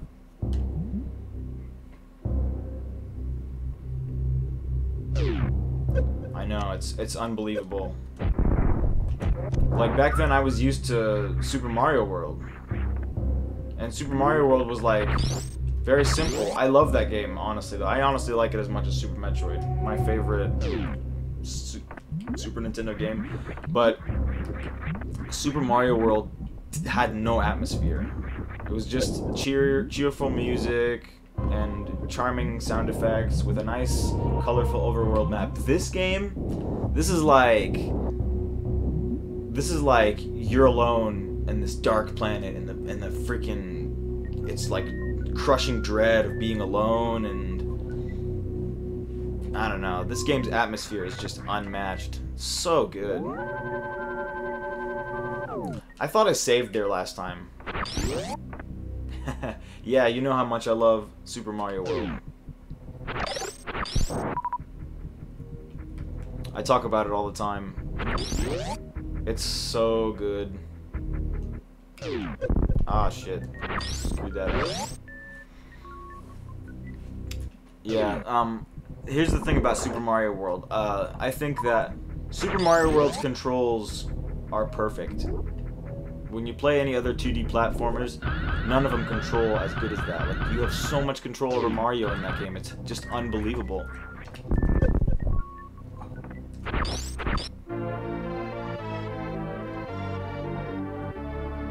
Yeah, there really was nothing like Super Metroid when it came out. It was unbelievable. Yeah, the genre is like there's no other genre like that. Metroid is what started all this shit from what I know. And yeah, you're right. It burned you, man. The game is brutal as hell. There's literally nothing forgiving about it. I mean, here's the thing. Here's my thoughts on Mario Maker. I love the fact that Nintendo is jumping on getting in on the whole custom Marioing and stuff, but Mario Maker is just too limited for me. I was watching this thing called Grand Poo World 2 and Grand Poo World 1 and Invictus and all these Mario World packs that just have such insane amounts of custom code in them. And that's what I want to be doing right there. Like, that just, it's so much more, like, flexible than Mario Maker. And, man, like, there's no limit to what you can do. There's no limit at all to what you can do. It's amazing. I wish I had the skills to make my own Mario hack. Man, that shit's... And I wish I had the creativity. That's what it takes, honestly. If you're creative enough to make a game, which I am not, I don't have a creative bone in my body. But if you're creative enough to make a game like that, you will learn. You'll be motivated to learn how to use the tools and the level editors and stuff. The most I've ever done was fixed something in a very Super Mario World, which is my favorite Mario World hack. One of the levels had a shitty secret exit that didn't work, and I fixed it. Because he was using a goalpost, which doesn't take you to the secret exit. And you need to use the key in the keyhole. And so I added the keyhole and key sprites in there and fixed it. And I also put that fixed ROM onto a cartridge, and... yeah. If I ever get my Super Nintendo working, I'm gonna play that game. But I'm not gonna play that game with the Super NT, because for some reason this freaking thing erases your saves. I'm not worried about it erasing my Metroid Redesign saves, because I can actually play this game more consistently than that one. That one's hard as shit. But I can actually beat this one. There we go. Okay, we're gonna do that diagonal shine spark that I was talking about now. Oh shit.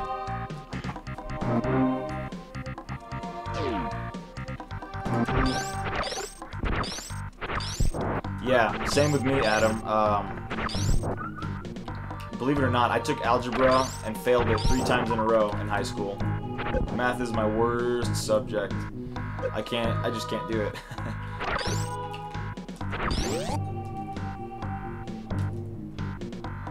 So when I see people like you at Burn, you know, coding and creating these games, honestly, to me, that's like magic. Like, it blows me away every time. Incredible, man. Oh my god. I hate these things. I hate them. I hate them so much. Stay away from me, please. Don't hurt me. Oh, one more. Oh, shit. There we go. I mean, that's the best thing I can think of to describe it as magic. Look what we just did. We just glitched out the game. Yeah, dude, magic. It's blows my mind. I was talking to my friend Dustin on Twitter, Dustin Odell. Good guy. He has a great YouTube channel. I recommend that too. He does like ROM hacks and stuff for Sega Genesis. He's a big Sega Genesis enthusiast. And I was telling him about that, like, magic. That's exactly what it is to me. Because of how limited my knowledge is and how all this code and stuff works.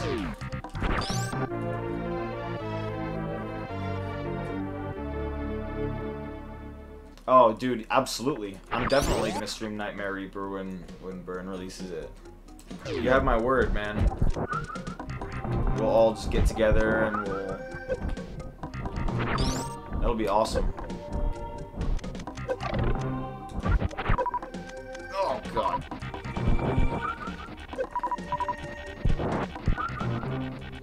Yeah, dude.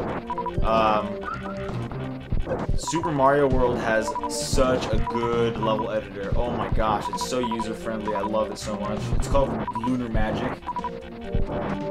Oh man. And I was reading on it and watching the other day. It was awesome.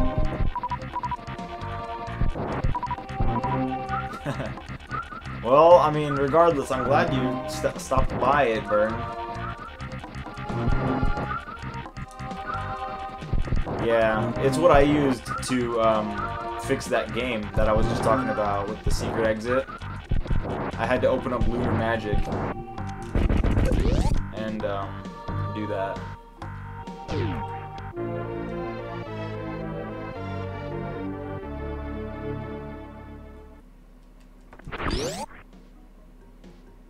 But yeah, it's great. And Super Metroid has its own equivalent of Lunar Magic, which is called Smile. It stands for Super Metroid Integrated Level Editor. And that's how this game was made, I think.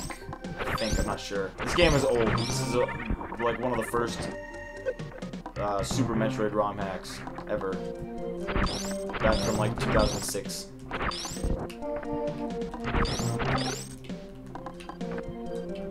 There we go, crouch jump. Oh, yeah. A link to the Super Metroid randomizer. I have seen that. That's so cool. I want to try that, but I need to get good at Link to the Past. I need to get good.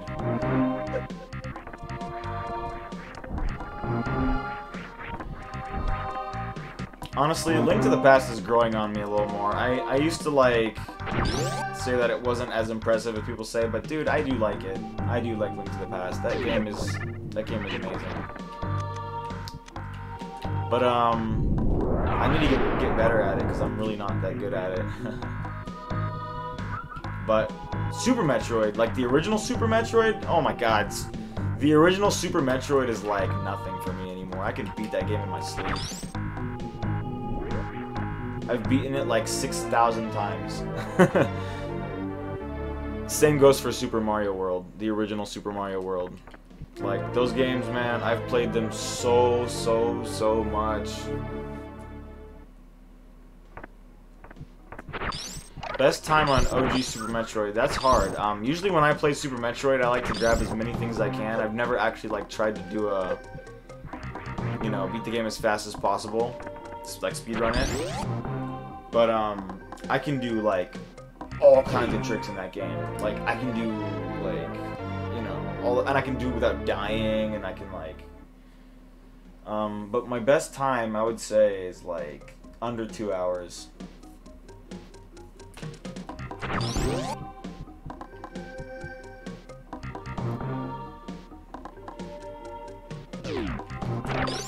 It's such a good game. It's one of those games that I can't get enough of, you know? It's so good. It's so good. I bet you I can beat that score too, because if I actually tried to go for, like, fastest time possible and skip as much things as I don't need, I would totally, like, do the thing much faster.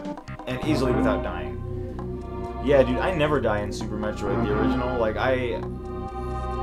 I can't even imagine dying in that game. It's so easy. Super Mario World is different, though, because that's just, like, one-hit death. Like, I totally understand. Like, I die in that, even the original Super Mario World, I die in that game. It's just the way the game is designed, you know, one-hit death, like, you're gonna get hit, you know, you're gonna get hit. So, yeah.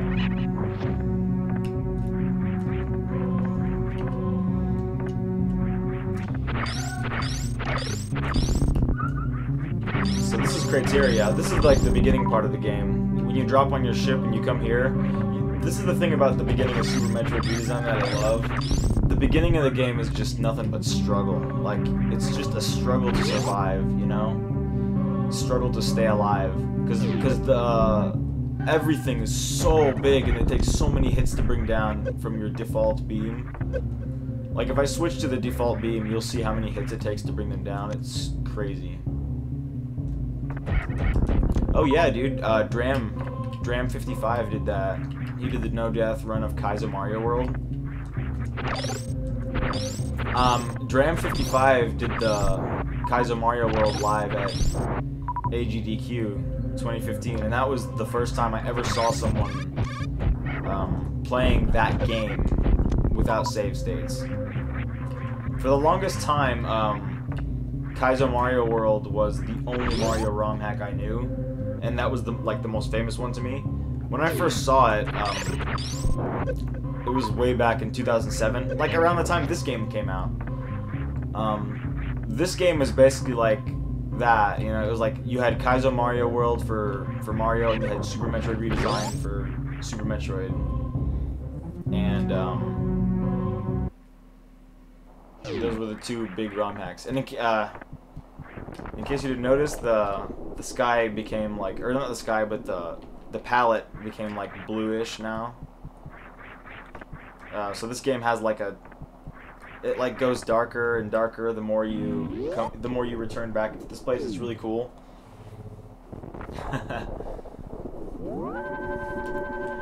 But I can't play Kaizo Mario yet. I'm not good at that game. I'm not good at like Kaizo ROM hacks. But I am good at like just regular Mario World.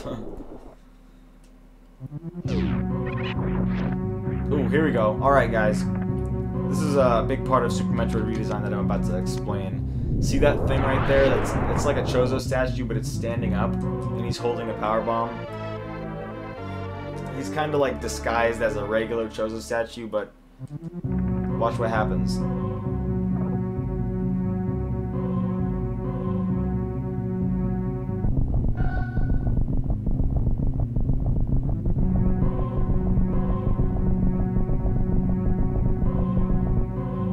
So we just disarmed this Guardian, and this is the main like system of this game. You have to find. There's 3 of them in each submap of the planet Zebes, whatever the hell it's pronounced. There's 3 of them in each submap, and you gotta activate them all, or deactivate or disarm. And once you get all 12 of them, then you can go into Turian.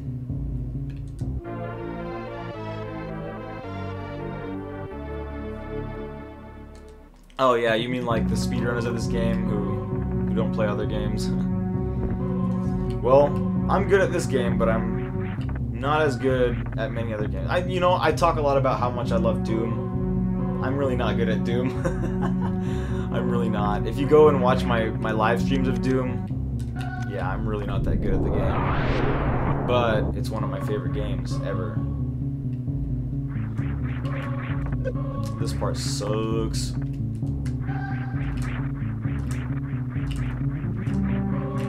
I can't believe I just pulled that off. Holy shit, that was awesome. That usually takes me 1,000 tries. Yeah, I'm not bad at Doom either. I live streamed Final Doom: The Plutonia Experiment the other day, which is like one of the most comically difficult retail Doom releases ever. And I was just getting slaughtered, like, brutally. But that game's fun. I do like the Plutonia Experiment. It's very, very, very hard.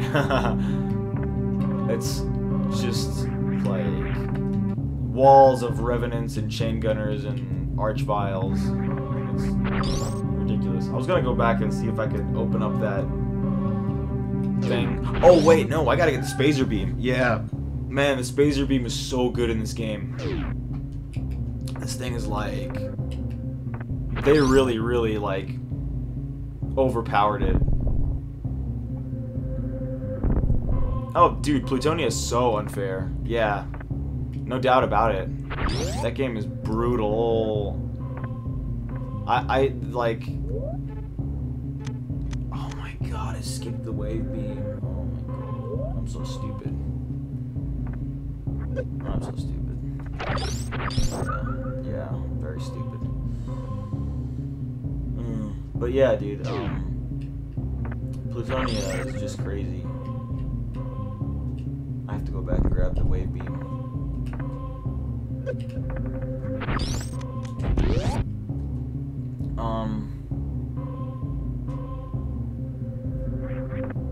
There's a mod called Plutonia 2. That is the worst one. That is by far the worst one. Of course, I mean, I was mentioning Plutonia as the most difficult retail Doom release, but Plutonia 2, oh my god, I can't even beat that game. I can't even beat the second level of that game. Like, and I hear people in the Doom community all the time saying like, yo, this is the greatest, most legendary WAD, oh my god, I can't believe it's been this long since it came out, oh man, best game ever. And I'm just like, how are you guys even freaking playing this game? Like, I can't even like beat the second level. I'm just gonna do this again. But yeah, dude, it's really, really sadistic game design. I question the sanity of anybody who legitimately tries to beat that game. Oh god.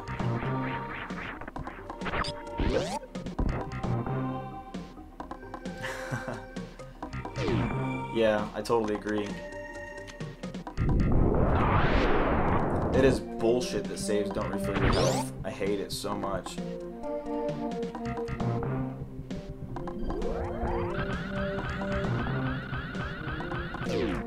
Ah, oh, damn it.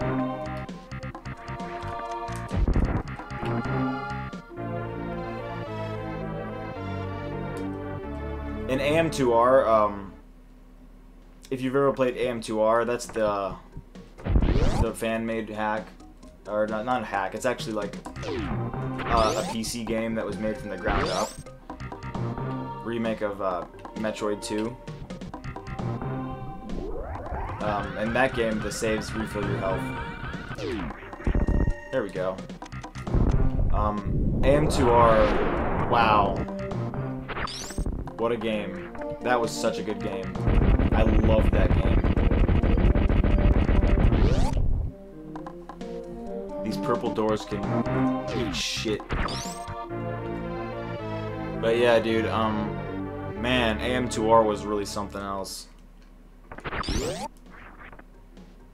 So glad to play that game. Like, that was a breath of fresh air.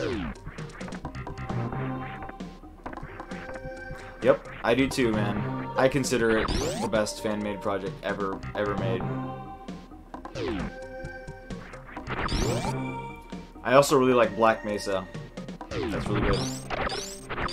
But AM2R, man, that game was just like 10 out of 10 for me. Honestly, 10 out of 10.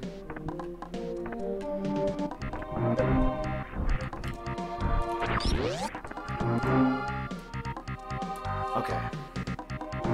So I'm just going to run through here.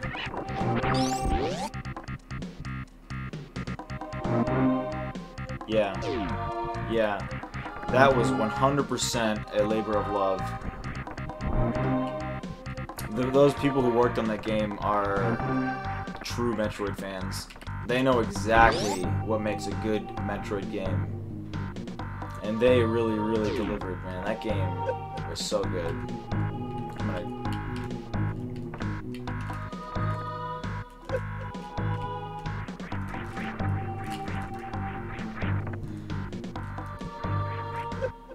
Yeah, the story behind it is incredible.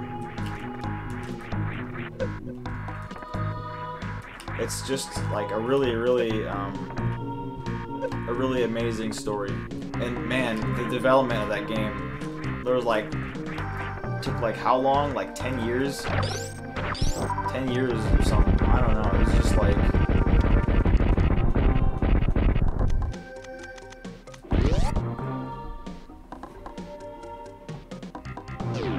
Yeah, I heard about that. Isn't he gonna be working on the sequel to Ori and the Blind Forest? That's so awesome. His name is Milton Guasti. Yep. That's about how long Black Mesa is taking. It's actually taking longer than that. But have you played Black Mesa? That one's really good. Yeah. Black Mesa. Oh yeah, we said that at the same time. But yeah, Black Mesa is so good. Oh my gosh, dude. Alright, let's clear this out. Ooh, we actually can get a... We can get an E-Tank. Let me get that E-Tank real quick. Yeah.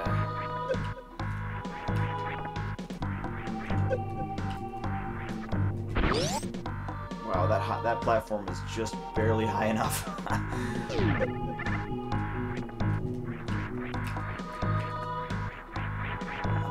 probably could have gotten it from going through there, but it's fine. I don't have space jump, so space jump, we don't get that until way later in the game. Actually, no, fuck that E-Tank. Fuck that E-Tank can go, I don't know. It just can go. I'm not going to get it now.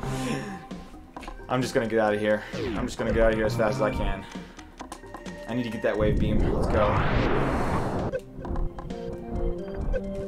Just damage boost. Wall jumping in this game can get clunky. Anybody who's played this game, I recommend they master wall jumping. Yes, I do too. AM2R. Oh no. AM2R had a lot of good, like, it had everything. Like, every single power-up that Samus had from every other game, like, is in AM2R. Like, speed booster, spider ball, you know, screw attack, space jump. God, those stupid side hoppers, man. Please don't let there be another one. Please no. Please no. Ah! We made it.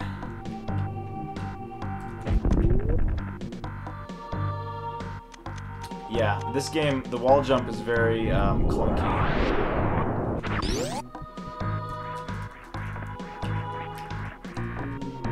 I've sort of mastered it, but it's harder to do when I'm playing it with this OBS latency. Kinda makes it annoying. Okay, wait, that was my path. I had to go down there. There we go.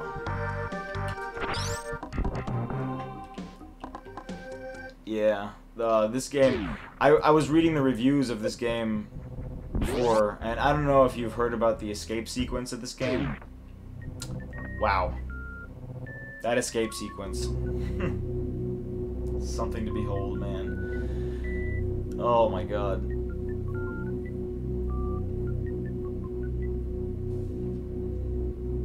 It also just, like, overstays its welcome. It goes on forever. I don't want to spoil anything, but man, that escape sequence is just... It's a monster. Oh, give me a break with the knockback. Just freeze his ass. There we go. Oh, damn, my health is low. Damn. Okay. Here's where the wave beam is. Ah, damn it. Damn it. I'm not even gonna be able to do it. Because Shine Sparking takes health. You gotta farm first. Also, Turian is hard as shit in this game. Turian is the part with the actual Metroids attack, and god damn, those Metroids are vicious in this game.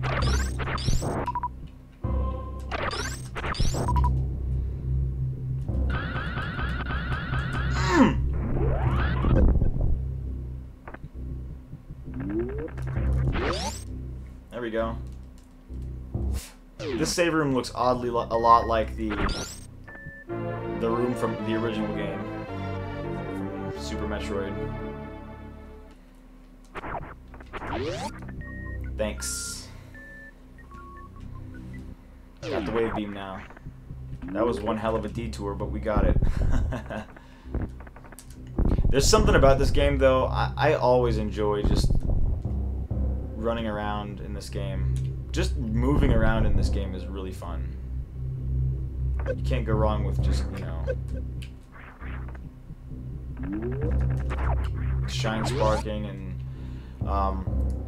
you know, it's like, there's a lot of games like that. Like Quake is like that. Like it's satisfying to just move around in that game. Descent is like that too. I beat Descent 2 for my first time, and I really love that game.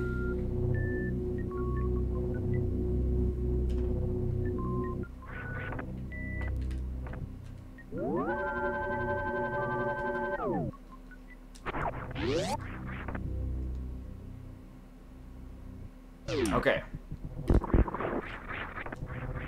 I should probably get that. Yeah. Okay. That stupid wave beam. God damn it, that took so much time out. Now we can just speed boost right through those side hoppers. I wish I could do that from this side, but the water doesn't let you. Okay. Man, I need to stream AM2R. That's the one right there. That's the good one. I remember people saying AM2R was hard. Honestly, I've never played it on hard difficulty, so I can't really say anything for sure, but I played it on normal, and it wasn't that bad.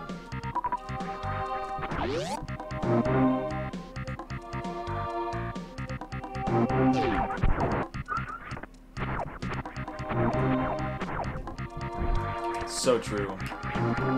So true, yeah. You have, you start off with this dinky-ass weapon that just shoots one little thing. But, all the different, like, power-ups you get really just, like, it balances the game. Like, you get the power-up, then the harder enemies come in. And then, you know, it's, like, just perfect. I love that. And all the bosses of, AM2R, I loved those bosses. Like, they were just fun to fight. And all the Metroids, I love those Metroid fights. A lot of people think that constantly fighting Metroids over and over got, like, repetitive, but no, I didn't think that at all, because the environments changed and each fight got harder, because there's those levels where you're, like, fighting the walking Metroids while you're surrounded by spikes.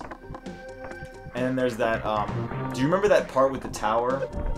Like, you go in the tower and, like, you get the power bomb and then the reactor overloads and then you have to escape and then you fight a boss in the middle of the escape. Like, yeah, that shit's great.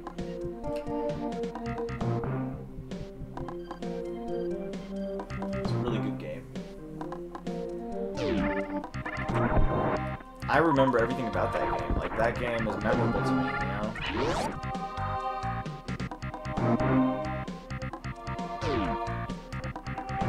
Each, like, area felt unique.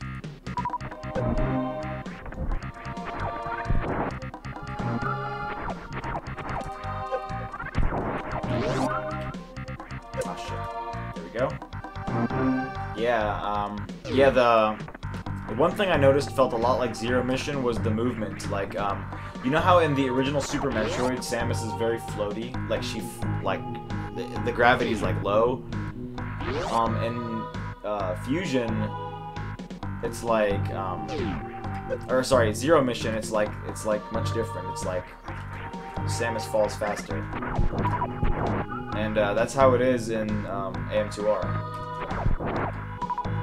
I don't think I've gone down here yet. There's a missile down here. Yeah. Oh wait, did I go down here? Nope.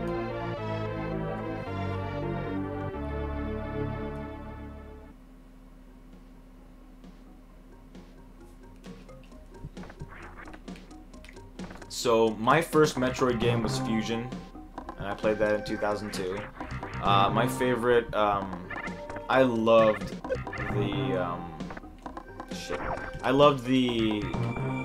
loved everything about Fusion. Fusion was it had such a good atmosphere. There's that part where, there's those parts where you're hiding from the SAX. Yeah, it's so good. I feel like that's a great game for people to get into the series with. And, oh man, I think you came in too late, but we were just talking about Chrono Trigger, Adam, and I know you love that game. And we were talking about how good that one is, and how I think that's the perfect first JRPG. That's the one I started with. And I think that if anyone wants to get into the JRPG games, they should play Chrono Trigger. Yeah. I haven't played any Prime games, although I have Dolphin emulator on my computer, and I'm currently playing Prime on it, Prime 1. Yeah. Yep, it's Spiss Popped doesn't like Chrono Trigger. Yeah, she's a hardcore PC gamer though.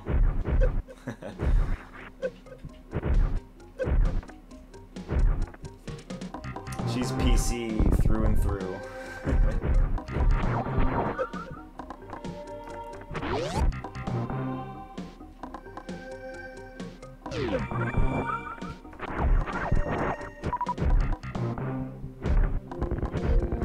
Yeah, the Prime games, I've heard they're great.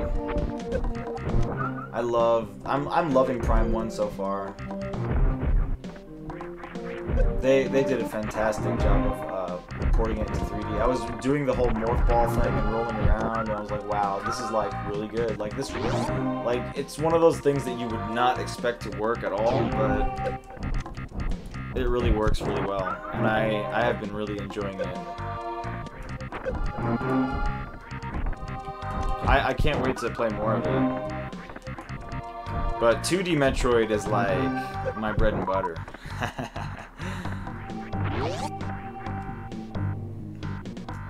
Yeah, that's the one I've been wanting to play for the longest time. Is the first one. That's the one I remember when that came out. I was playing that at kiosks over at like GameStop and stuff.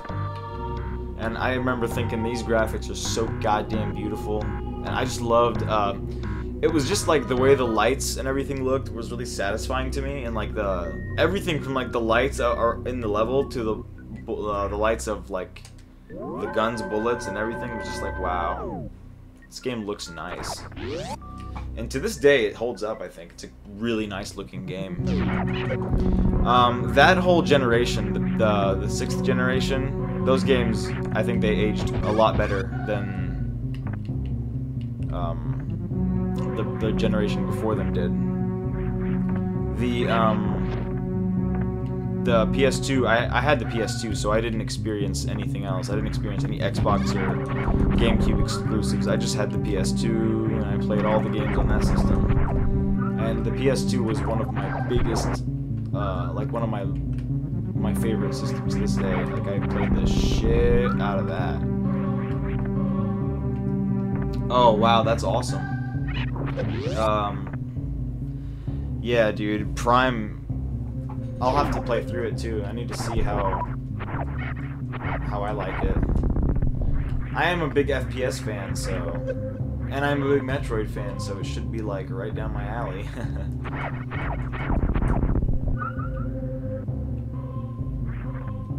Yeah, I played for the first time recently. Since I'm a big PS2 head, I played Ratchet and Clank, the original. I never played that as a kid. And I thought that game was fantastic. It aged very well. Like, yeah. Yeah, that's the one thing that I was having a hard time with in Prime at Burn, was the whole first-person thing. Because it's not like, it's not dual stick. You know, it's just like one stick, and it feels... you know, a little bit old school. But I got used to it pretty quickly. It's just that you have to rely on that Z-lock, because it's, you know, aiming really isn't reliable. When I play FPS games with a controller, I end up shooting everything except what I'm aiming at. Oh my god, and GoldenEye. You know what's crazy with GoldenEye? I used to love that game. I played the shit out of that when I was a kid. Like, yeah, that was one of my favorite games. But actually, I'm gonna go get that other Guardian. But I played it recently, and dude, that game's not easy to control. But there's an upside. If any of you guys haven't heard of this, there's an emulator called 1964. which runs with this thing called the mouse injector. You can play GoldenEye and Perfect Dark with mouse and keyboard, and I tried it, and it's fucking awesome. It works. Like, you can actually play those games now. And it's really good. They also run at 1080p and 60 frames per second in that emulator. And it's widescreen and everything. It's wow, it's like, dude. Like, this is GoldenEye for the future. Yeah, GoldenEye's multiplayer was awesome. Yeah, and totally, Adam. The GoldenEye aiming, holy shit, that was the worst thing ever. Like, you can't like aim with like the L aiming. You can't do that. Like, that doesn't work. Like, when I played the game, I tried doing that, and it just was the most awkward thing ever. Oh yeah, here we go. We're on the right path.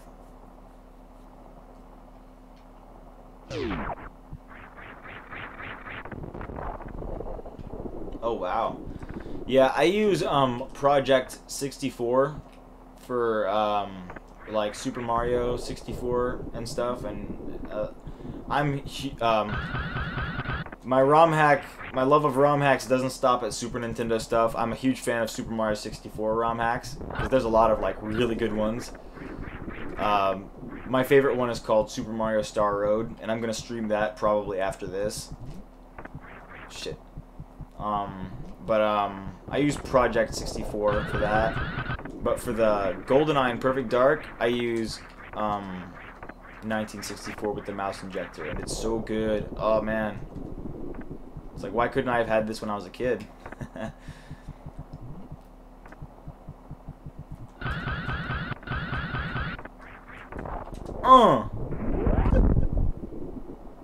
Those little bastards chilling up here in the sky. Ugh.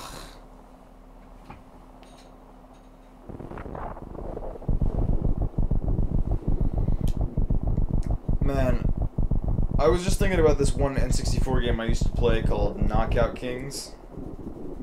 It was so funny because it had this theme song in the beginning which sounded like English lyrics, but it was like, I could have swore that was gibberish. And when I was a kid, I used to like sing the gibberish with it, and I was like, it was like a rap. It was like, born of the game, are you in the game when the bottom of the same? Will you one behind when I was you my name? It was like really funny. And I was just like going with it. There's so many like bad voice compressions on the 64, and it was like, when I was a kid, it's funny, those Star Fox voices, Star Fox 64, used to sound so clear to me. It was like, Fox, oh, we can't, you know, get this guy off me.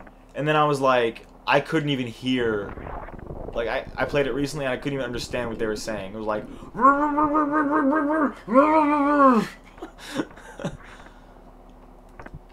it's weird, like, how did I understand that even when I was a kid?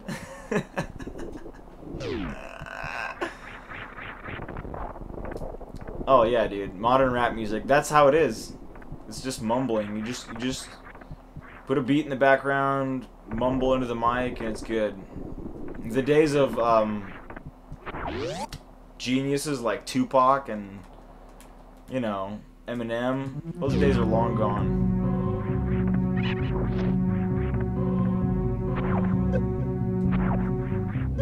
Oh damn it, I ran into every one of those bastards. Okay, now we're gonna go to purple criteria.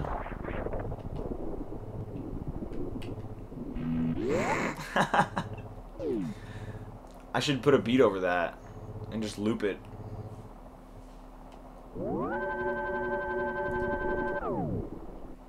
3-Pac, confirmed. Half-Life 3-Pac. Tupac writing the soundtrack to Half-Life 3, confirmed.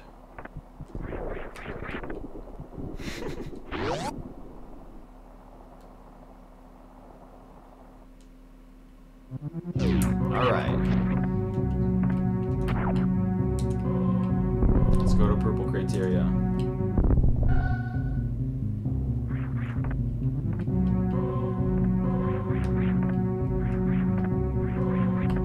Oh yeah, dude. I feel you. That is a great album, dude. Oh yeah, I saw that video where Snoop goes like, it's like they all sound the same. That was so funny. He's so right. They really do all sound the same. Like, what is even the point of that music? You can't understand the words. It's just like, might as well just make it instrumental. Oh, I forgot. Hang on a second. I'm getting ahead of myself here.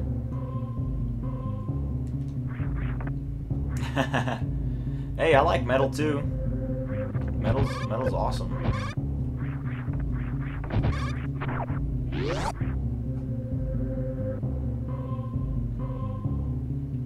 Yeah, I'm with you, Adam.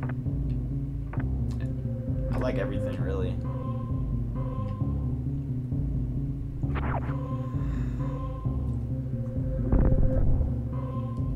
You know what kind of music I listen to? And please don't laugh. I just like video game music. Yeah. I love video game music. That's my most preferred music, and that's what I listen to in my spare time. Whenever I'm like in the car riding around, I'm not kidding, I will put on video game music. When I'm driving the library van that I work for, I just put on video game music and I ride around and listen to that. I listen to music from Mega Man, I listen to music from Doom, Wolf 3D, Rod, you know, Rise of the Triad.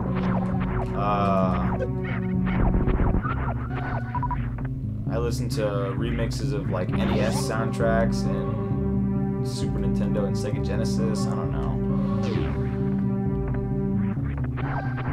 Oh, I love the soundtrack of Descent. I listen to that a lot. That soundtrack is Descent 2 and Descent 1. Great.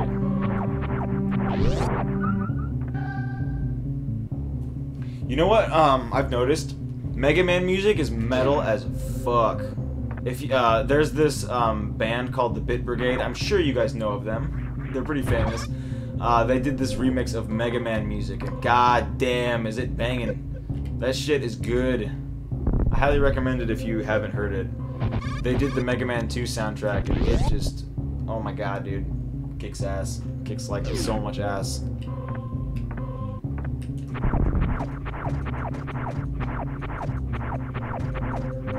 Yeah, I would just play their music in my car on my way to college. So good.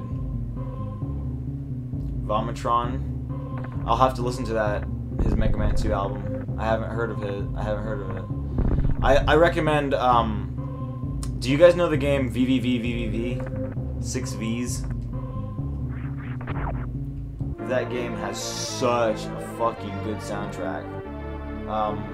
It was an indie game from 2011. Yeah, that game, wow, that game has a legendary soundtrack.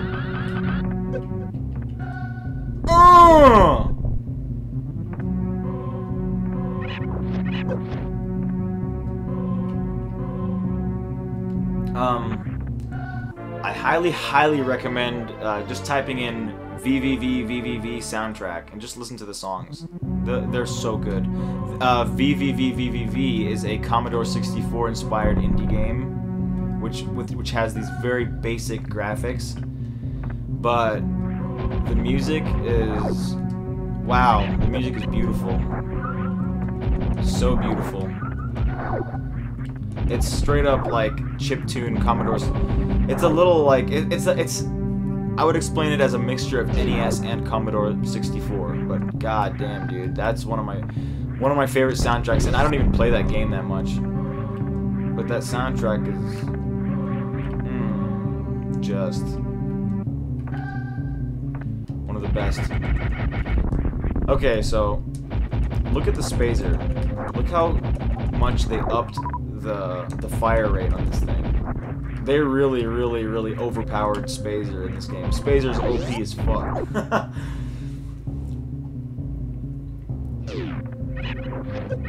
There are a few Super Metroid enthusiasts who speedrun this game, and they don't get Spazer because it's far out of the way, but I always go out of my way to get the Spazer. This is the best weapon in the game, I think. One thing about this game is that you can't pair your beams. In Super Metroid, if you got the wave beam and the Spazer and the ice beam, all of that stuff would stack up, and you would be able to like shoot one beam with all those things together. Oh, yeah, I love the final boss music of Final Fantasy VI by Nobuo Uematsu. It's called Dancing Mad. Yeah, that song's great.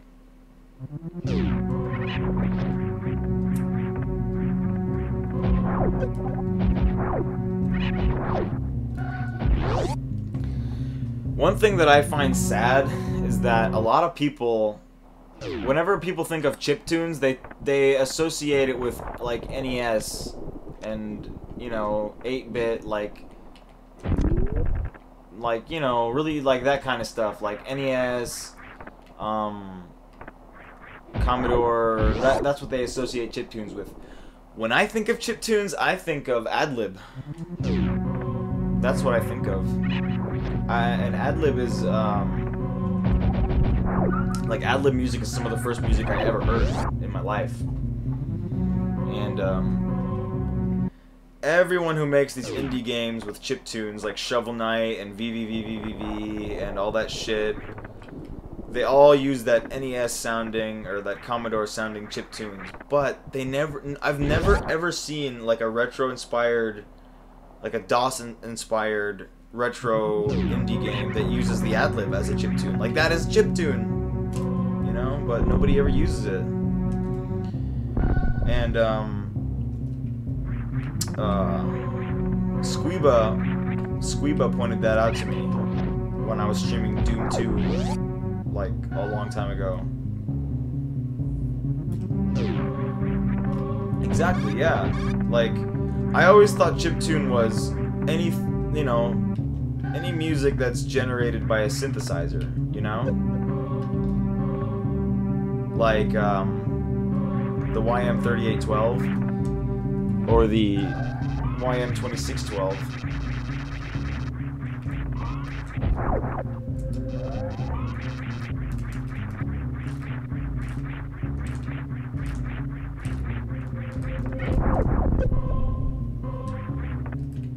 Oh, that's a speed block. Oh, yeah. I mean, I was just saying, like, you know, back in... Oh, shit, this guy's, like, invincible. Holy shit. Like, back in the day when they used to, have, like, chips, you know, like, they might still have that, I don't know. I might just be... Yeah. But, yeah, like, the chips, the... Yeah. I always found the Super Nintendo sound chip to be very, disappointing. But there are a lot of good songs on it. A lot of good stuff, like, when the composer knows how to work with the hardware, the limited hardware they're, you know, supposed to be working with, they can pump out some really good stuff. And the best example of this, I think, is Donkey Kong Country, and the second one too. Wow, man, those games are amazing. The music in them is just like top tier. And Chrono Trigger is another example of like some absolutely gorgeous music from the Super Nintendo. And Secret of Mana. I don't care for that game too much because I think it's kind of flawed. But I mean, the story is nice, but I hate how the character has to be at the very edge of the screen for it to scroll, and it makes me get hit by enemies all the time, and it's unfair. But yeah. Isn't the Super Nintendo chip like wavetable? Like, isn't it like a wavetable thing?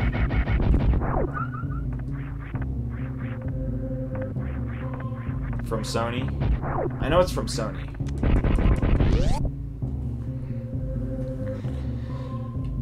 I see. Yeah, Cameron was telling me about that the other day.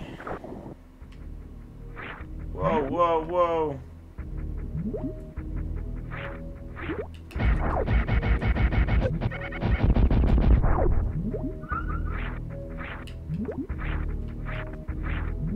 Did I miss an E-tank? I did not. I don't think I did.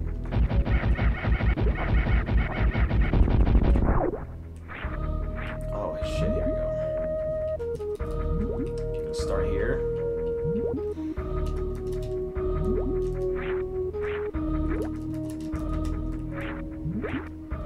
Oh, come on. There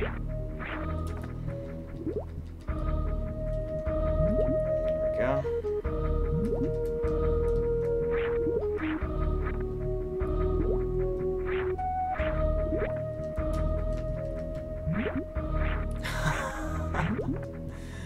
Dude, it wouldn't be purple criteria without a shitload of purple doors, would it?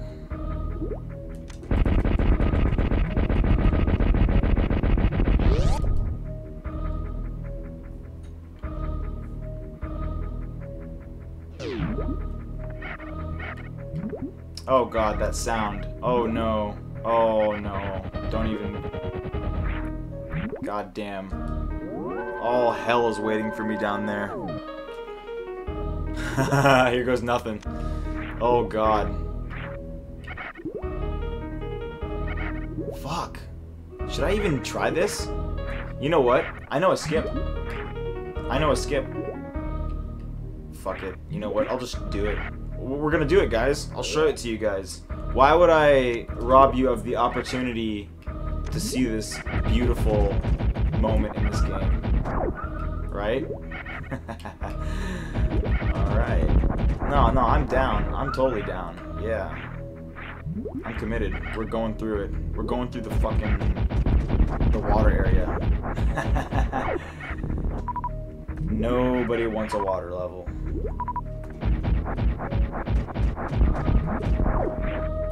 The thing I love about this game is it trolls you so hard with this part. It makes you go through so much painful underwater shit without the suit, and then it gives you the gravity suit at the very end.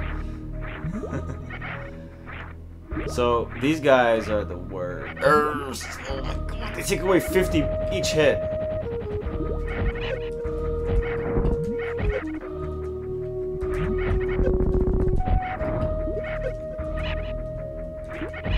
Come on. Oh shit, come on. Oh my, look at my health. Wow. Holy. Oh my god. Wow. Okay. That was something. That's a good point, Itburn.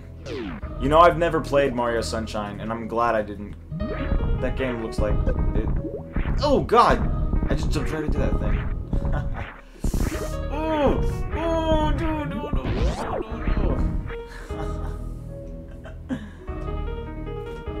Oh my god. That does not mess around.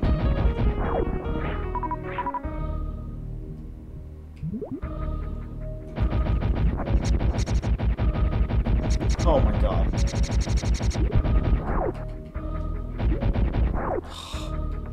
My favorite 3D Mario game to this day is still Mario 64, and I know that's a controversial game. A lot of people don't like that game because they think it's clunky, but I love Mario 64. Gosh, man. But it's mainly a nostalgia thing. Mario 64 was the 3D platformer that I played back in the day, and I spent, oh my god, forever playing that game.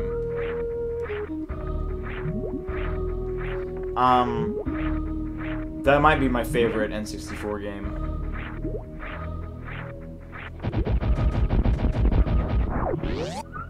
Yeah, it probably is my favorite N64 game. Hey, Mario 2 is not bad. Mario 2 is actually good. Yeah, me neither, Adam. A lot of people are saying Odyssey is good, but I don't know. It does not appeal to me. I'm not big on that, that, like, city. The whole city. It's kind of like a Sonic 06 thing. Where, like, all the humans look like regular humans, but Mario looks like a little stubby cartoon. But it doesn't look like a bad game like Sonic 06. Oh, yeah. I'm sure it's just one level, I know, but I don't know. I don't know. I'll have to try it. I've never played it. I really can't say. I really can't talk smack on it. I haven't played it, but I also think that it has too many moons. Like, Mario 64 had a good amount of stars to where it doesn't, like, to where you feel rewarded, you know, each time you get one. But with Odyssey, it's like, how many? Like, 900 moons? So it's like you get them all the time. It's like there's no satisfaction. Kind of like the Korok seeds in Breath of the Wild.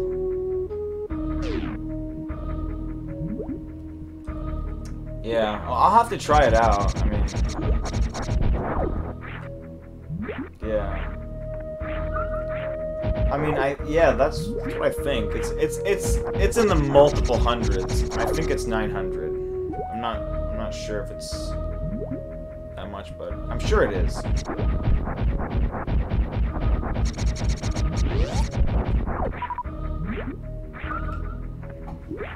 Oh, that's cool, It Burn.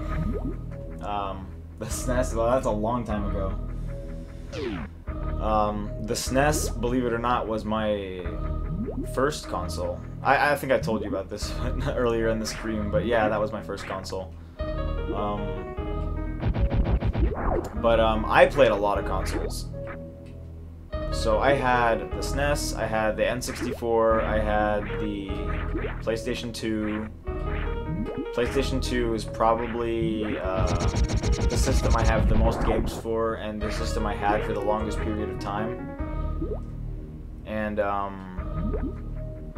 god, I'm so scared. This is gonna be so bad. Like, we're coming up on some serious shit. And, I got the PS3, and I also got the 360. And I got the PS4. And yes, and I'm just like you. I'm more PC than anything else. I play PC. Believe it or not, I only just recently got the 486 working again. I didn't have any vintage computers until about like the end of 2016. Oh shit, I screwed that up so bad.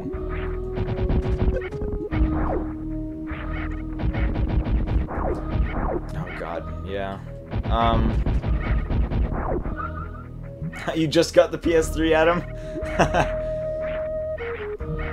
When did that system first come out? Like 2006 or something?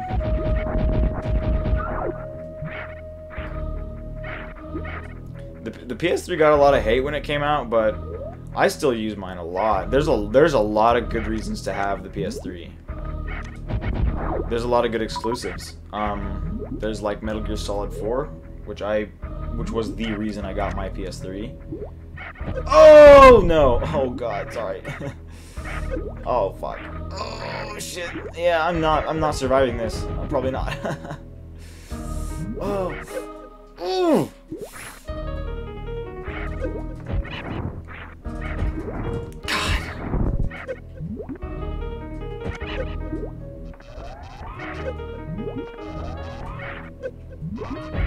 I'm dead, guys. Oh, I'm sorry. No way I'm surviving that. Yeah. That's the end for me. Yep. Fuck me, dude. Alright, we're gonna attempt that skip. We're gonna attempt the skip. We're doing it. I know exactly where to go. So,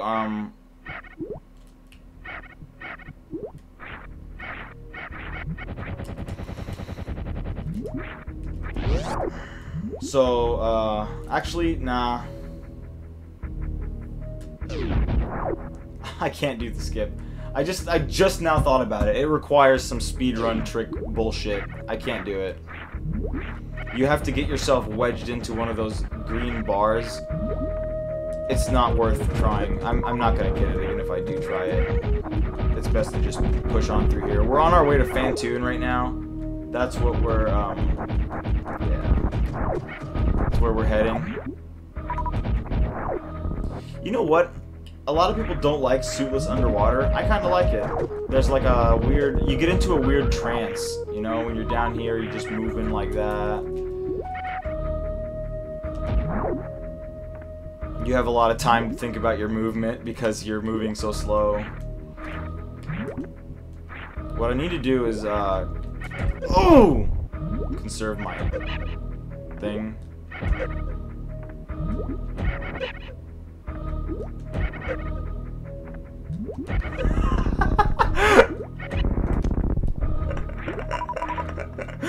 That was really funny. That looked like a big synchronized dance. Halo Lens? What is that? What is Halo Lens? It's the first time I hear about it.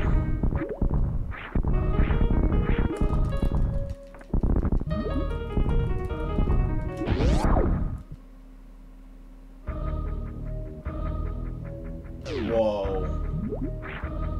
That sounds crazy. Yeah, that's what I was doing, man. I was dancing with those space pirates.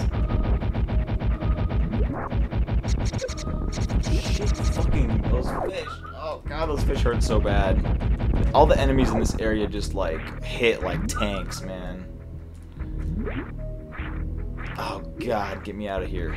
Seriously, what's going on?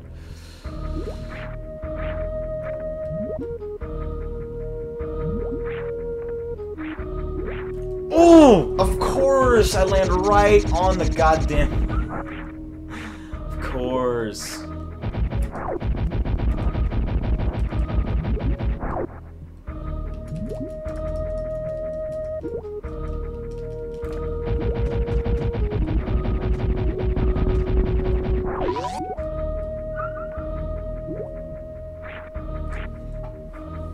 Am I really gonna need to farm? I really don't want to have to farm, but if I have to, I'm gonna do it. I'm not gonna.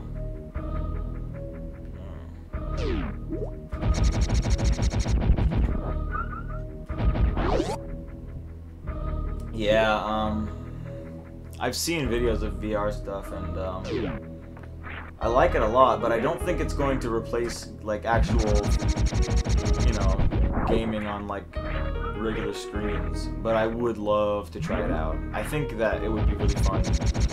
I think it would be like super exciting and like just satisfying to play with. Oh god damn it, this is so painful.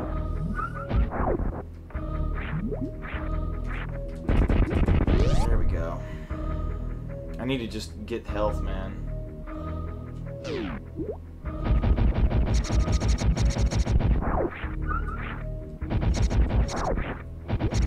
Oh man, you know what I want to play in VR? Overload. Have any of you guys played Overload yet? I know the Descent stuff isn't all that, like, popular, but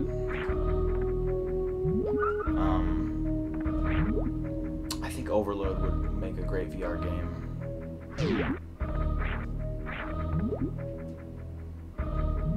I just never hear people talking about it, or Descent, ever. It's always like, you know, other stuff, but, yeah. Yeah, Overload is amazing. I love that game, and I'm really sad that the team behind it disbanded. That really made me sad. I love those guys. Those guys made Descent and Descent 2. Those were the original creators, and they they were like, they decided, hey, we're gonna make another game for you guys, Descent game. And nobody fucking bought it. And so they were like, damn, sales were bad, and they disbanded. But we did get the game, and it's amazing, and I really love it.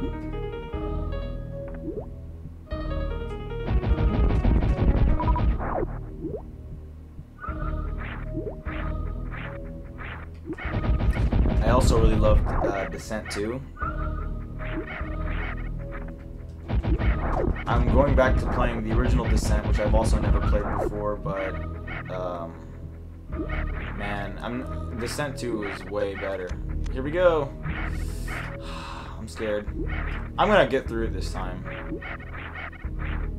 They're not gonna kill me. Turn yellow, please. Oh god. Oh god. What are they? Turn yellow. Come on. No, I'm gonna die. Yeah. Oh no no no no no. I'm dead. Yeah.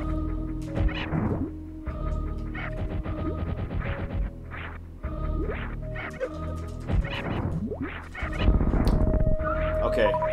Okay. Now the chances are higher of me surviving. Oh no no no no no no no no.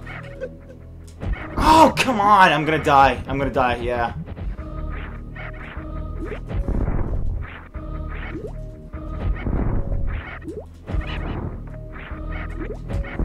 Come on! Oh god! Come on! Fuck me. Fuck me, dude. I did so good. I did so fucking good. God damn it, I did so fucking good. Ugh! I just want to beat Fantoon and I'll be happy.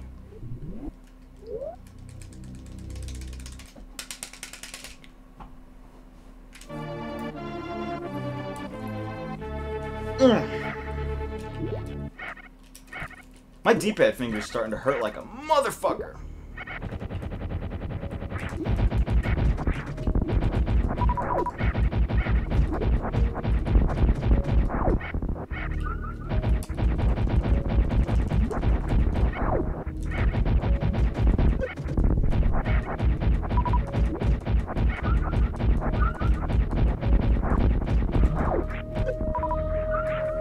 Yeah, my brother's the same way. My brother does not play video games at all. I was like, yeah, I was playing,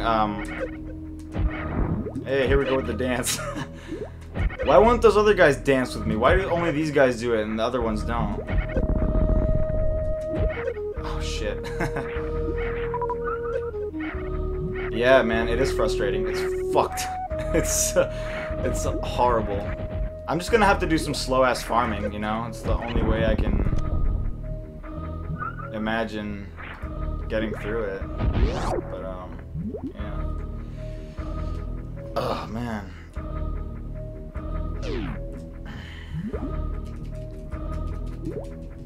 I never played Minecraft. I played,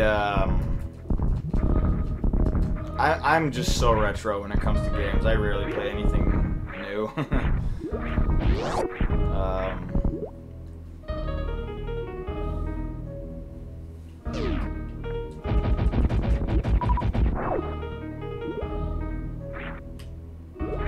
Please don't land on the fish. There we go.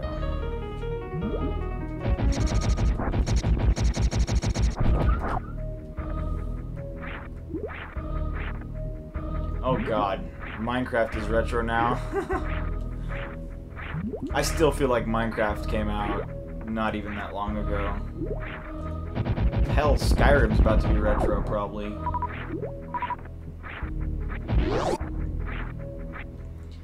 Yeah, it blows my mind that people are still talking about that game to this day. Minecraft. Like, people are still going crazy with that game. I mean, Doom, you know? Doom is like that. People to this day are still going crazy with Doom. And that's nice. I love Doom. Doom is my shit.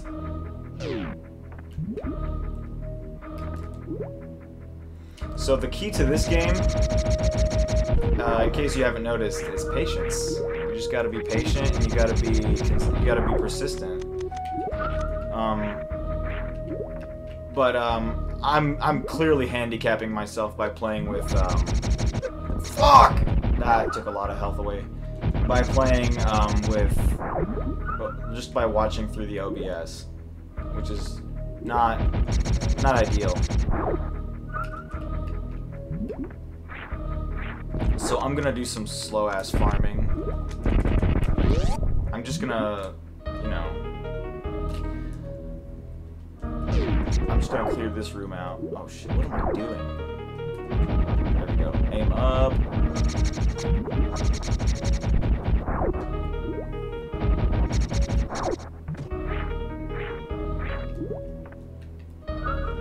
Why do they take so many fucking hits to kill? Oh my god.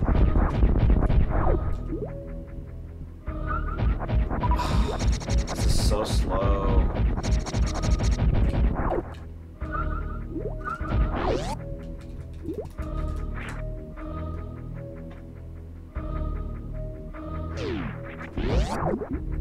I think I just need to go in here one more time, and then I'll have enough.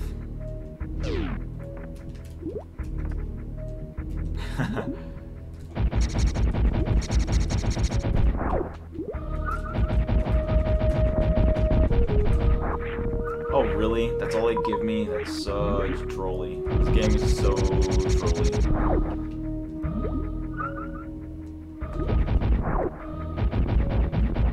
Ah, Terraria. I've heard a lot of good things about that game.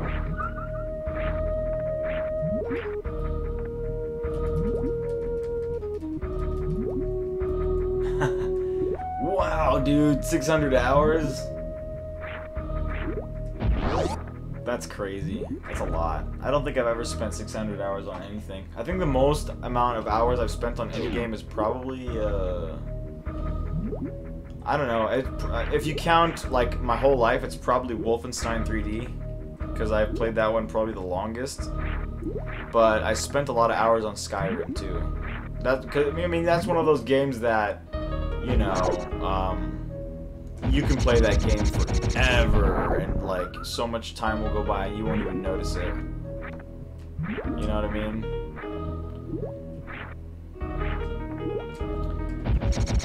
When I first played Final Fantasy VI on my Super Nintendo, that took me, I had about 90 hours on that, and I thought that that was excessive.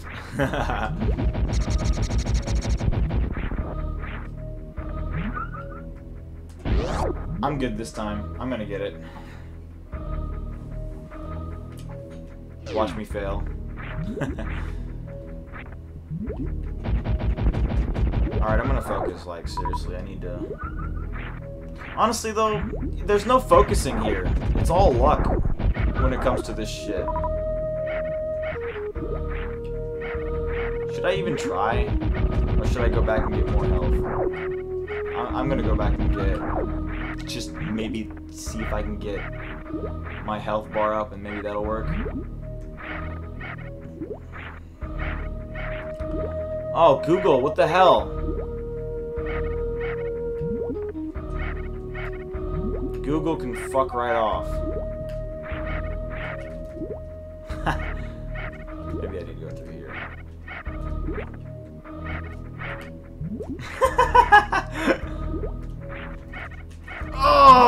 Oh man, you see that? You see that skill right there? You're not supposed to get back up there, but I did it.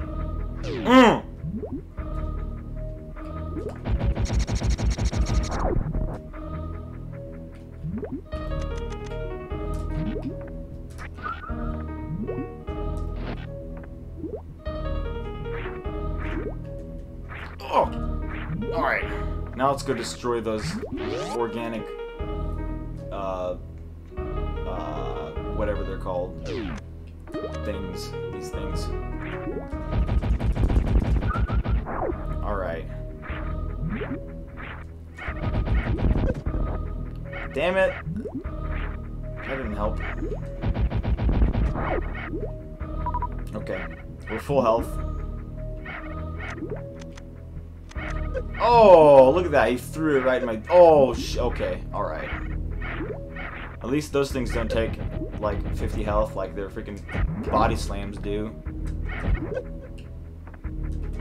Okay, yeah. Huh!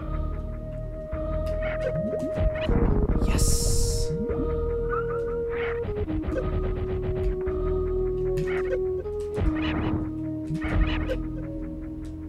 Oh, come on. Oh, yes! Finally! Are you guys ready to see some funny looking wall jumping? This is how you're supposed to wall jump up this thing underwater.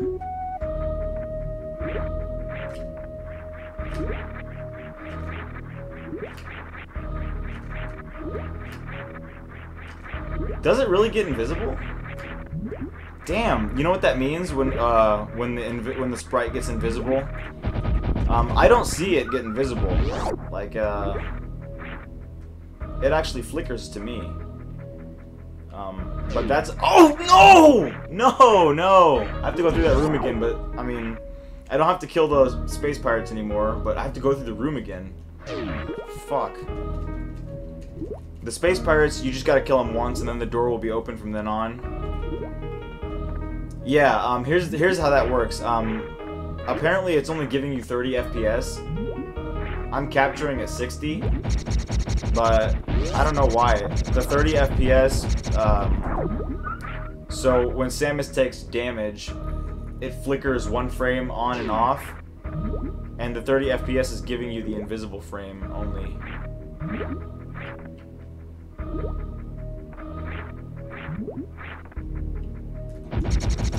Die! Oh my god, I was gonna say, I was gonna hope he died before he reached me and took a bite out of my ass.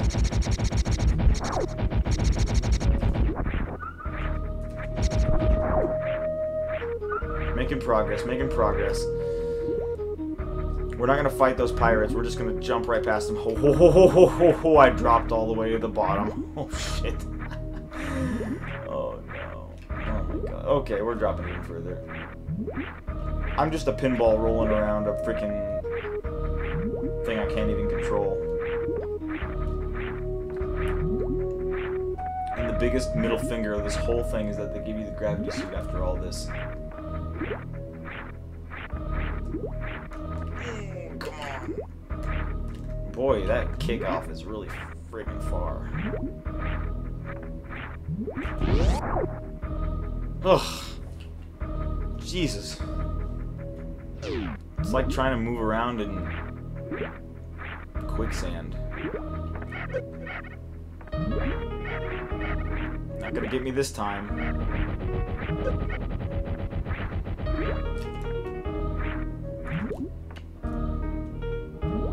Alright, okay. So what I have to do when I go through that door is go through it really slowly. Oh, come on. Yeah, the kick animation is funny. Of the pirates or of Samus? I think they're both funny. Like this little wall kick animation. Come on! Oh!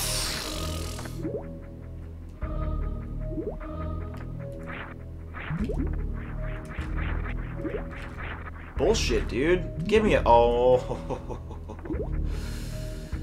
Why does this only happen to me when I'm streaming?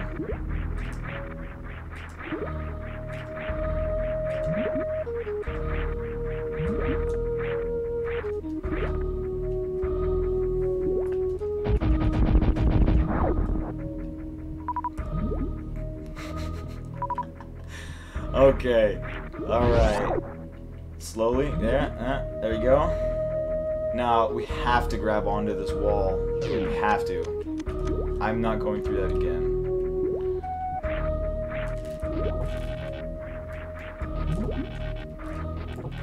Oh. There we go. Get me through here. Yes!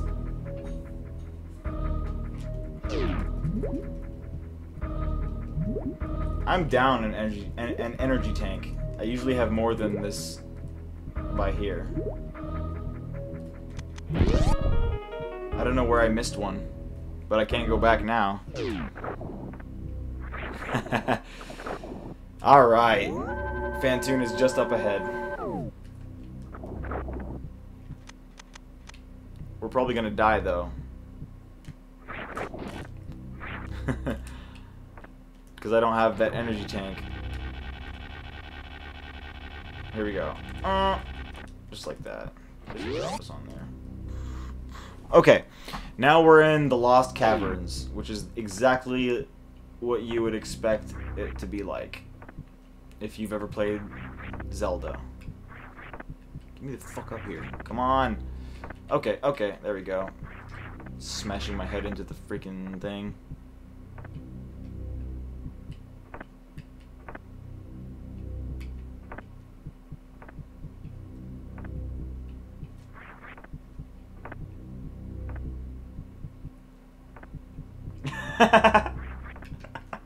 You got used to the water and now it's so fast.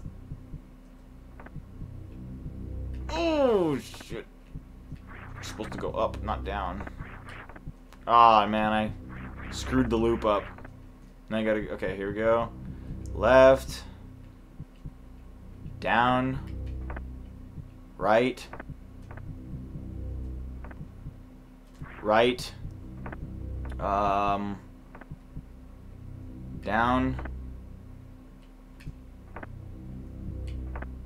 Left.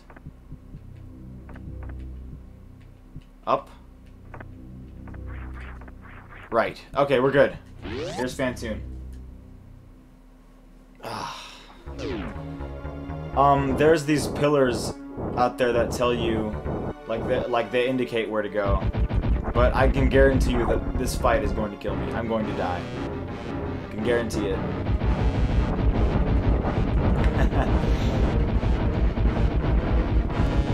Yeah. In case it wasn't clear, I do not recommend this hack for anyone who isn't like super familiar with Super Metroid. This hack is very yeah, just not friendly. It wants your death. This game.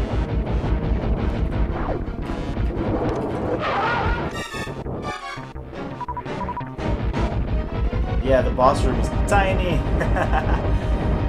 The original game, and it has these platforms right here that make shit harder. Oh, damn it! Oh, no! Oh, God, are you serious? That takes so much damage.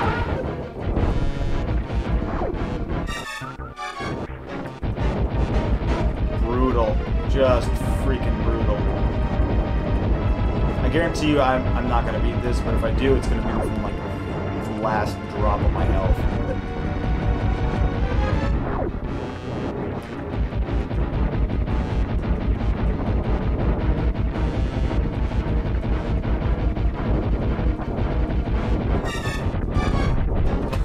His fireballs blocked every one of my missiles. Damn. Ah, shit. No, no, no, no. I didn't get anything on him there. Yes, give me that. Oh, and I lose it all right away. God. Look, I can't hit him. Fucking A. Oh, God. This is so frustrating.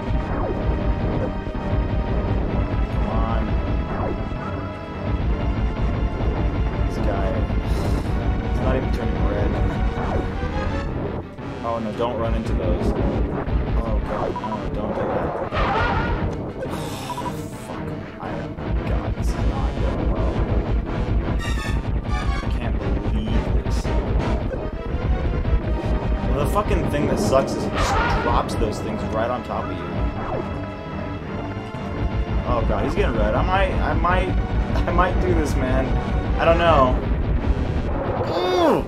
Give me that.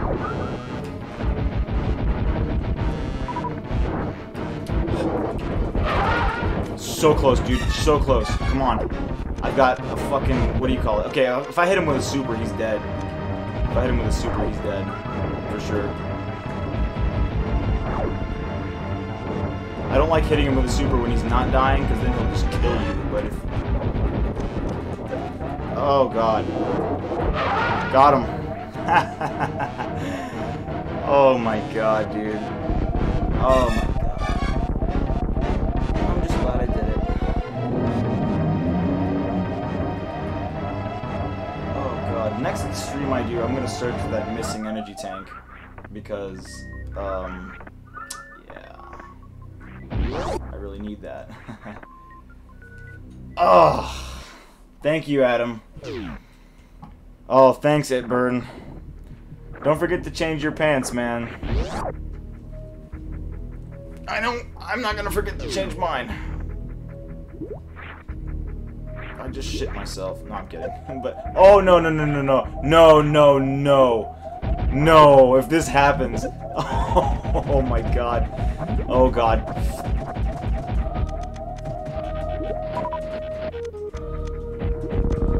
That was close. Wow. Thank you so much. Keep giving me that. Yes. Thank you. Oh my God. Oh my God. Oh my God. Oh, wow. That was so freaking scary. Okay, we're safe. We're in the safe zone now, guys. We're in the safe zone.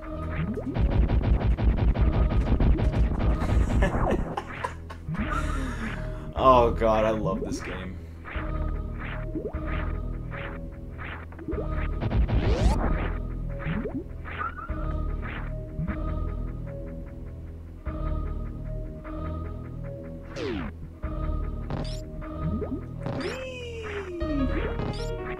Those things don't hurt you, by the way.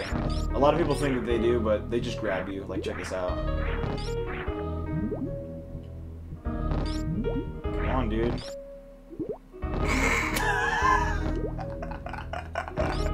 I never knew you could do this. They're harmless. They don't even freaking hurt you. Even if they grab you, like, let's let them grab me. See, that's all they do. They don't hurt. They just grab you. All they do is they kill your flow. Like, if you're going through a level fast and that thing grabs you, it'll just slow you down and you'll be like, oh man, killed my flow. That's all they do. Watch me land right on that fish. Okay. Gravity suit is just up ahead. Oh, come on.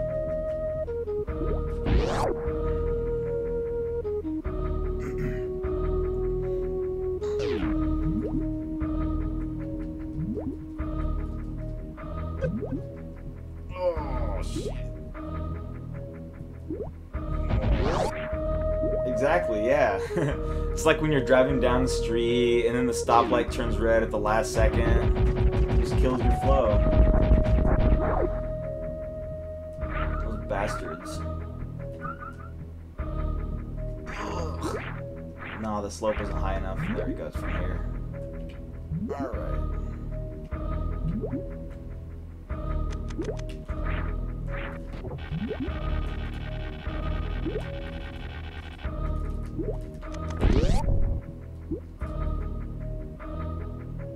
Alright, this is the gravity suit, right here, it's in this room.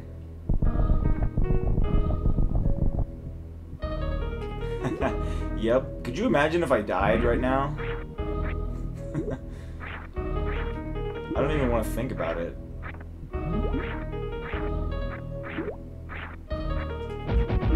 Don't worry. I'm gonna get one. I'll make it there alive.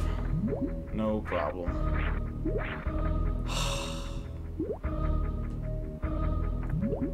This is gonna. So this is the point. This right here. This is the point where we go from struggling to survive to being powerful. So now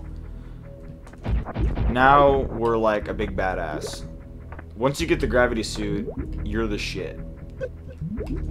Of course, I say that as this fish just like kicks my ass.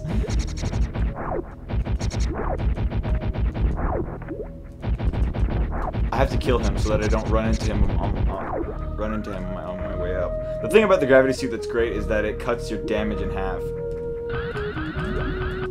Oh, like it cuts your damage intake in half. And that's extremely awesome. It feels so good moving around underwater now. Oh, we're like freaking, look at that. Yes. Oof, but these guys still hurt like hell.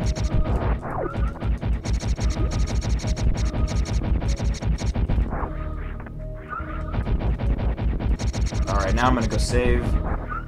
Because, yeah, I need to really badly. Oh, man, it feels so good being able to jump high like this. Dude.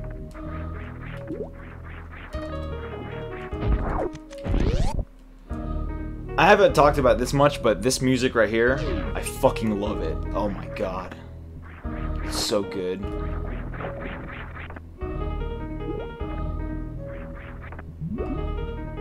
Oh, this room. I have a trick to getting all three things open for the energy tank in this room, but I'm not gonna do it today because it takes me forever to get it once. But I'm gonna do it next time, and I might just pull it off right away. Like I was talking about that grapple gauntlet and how that is so hard to do. Like when you it's just so hard to do, you know? But I did it on my first try. Right when I started this stream, I pulled it off.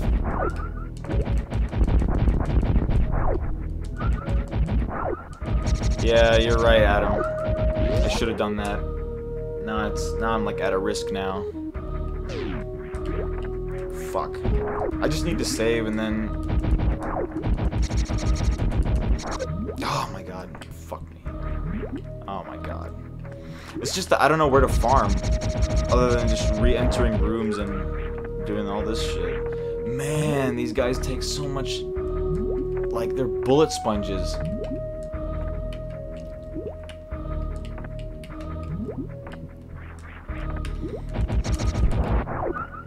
No! Oh, I hate when that happens. Oh, come on. There we go. Oh, shit. Wow. Just get me to the save point. Just get me to the save point. Okay. I just need enough health to get past these guys. Just get past them. There we go. Okay.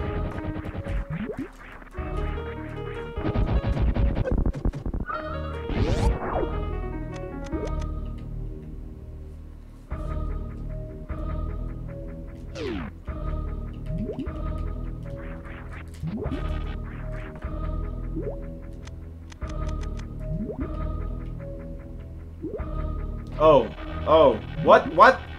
Shit, stream died? Oh no. Oh shit. Is it back? Okay, shit, scared me for a second. Anyway, I think it's time to end it here in a second after I save here. I guess I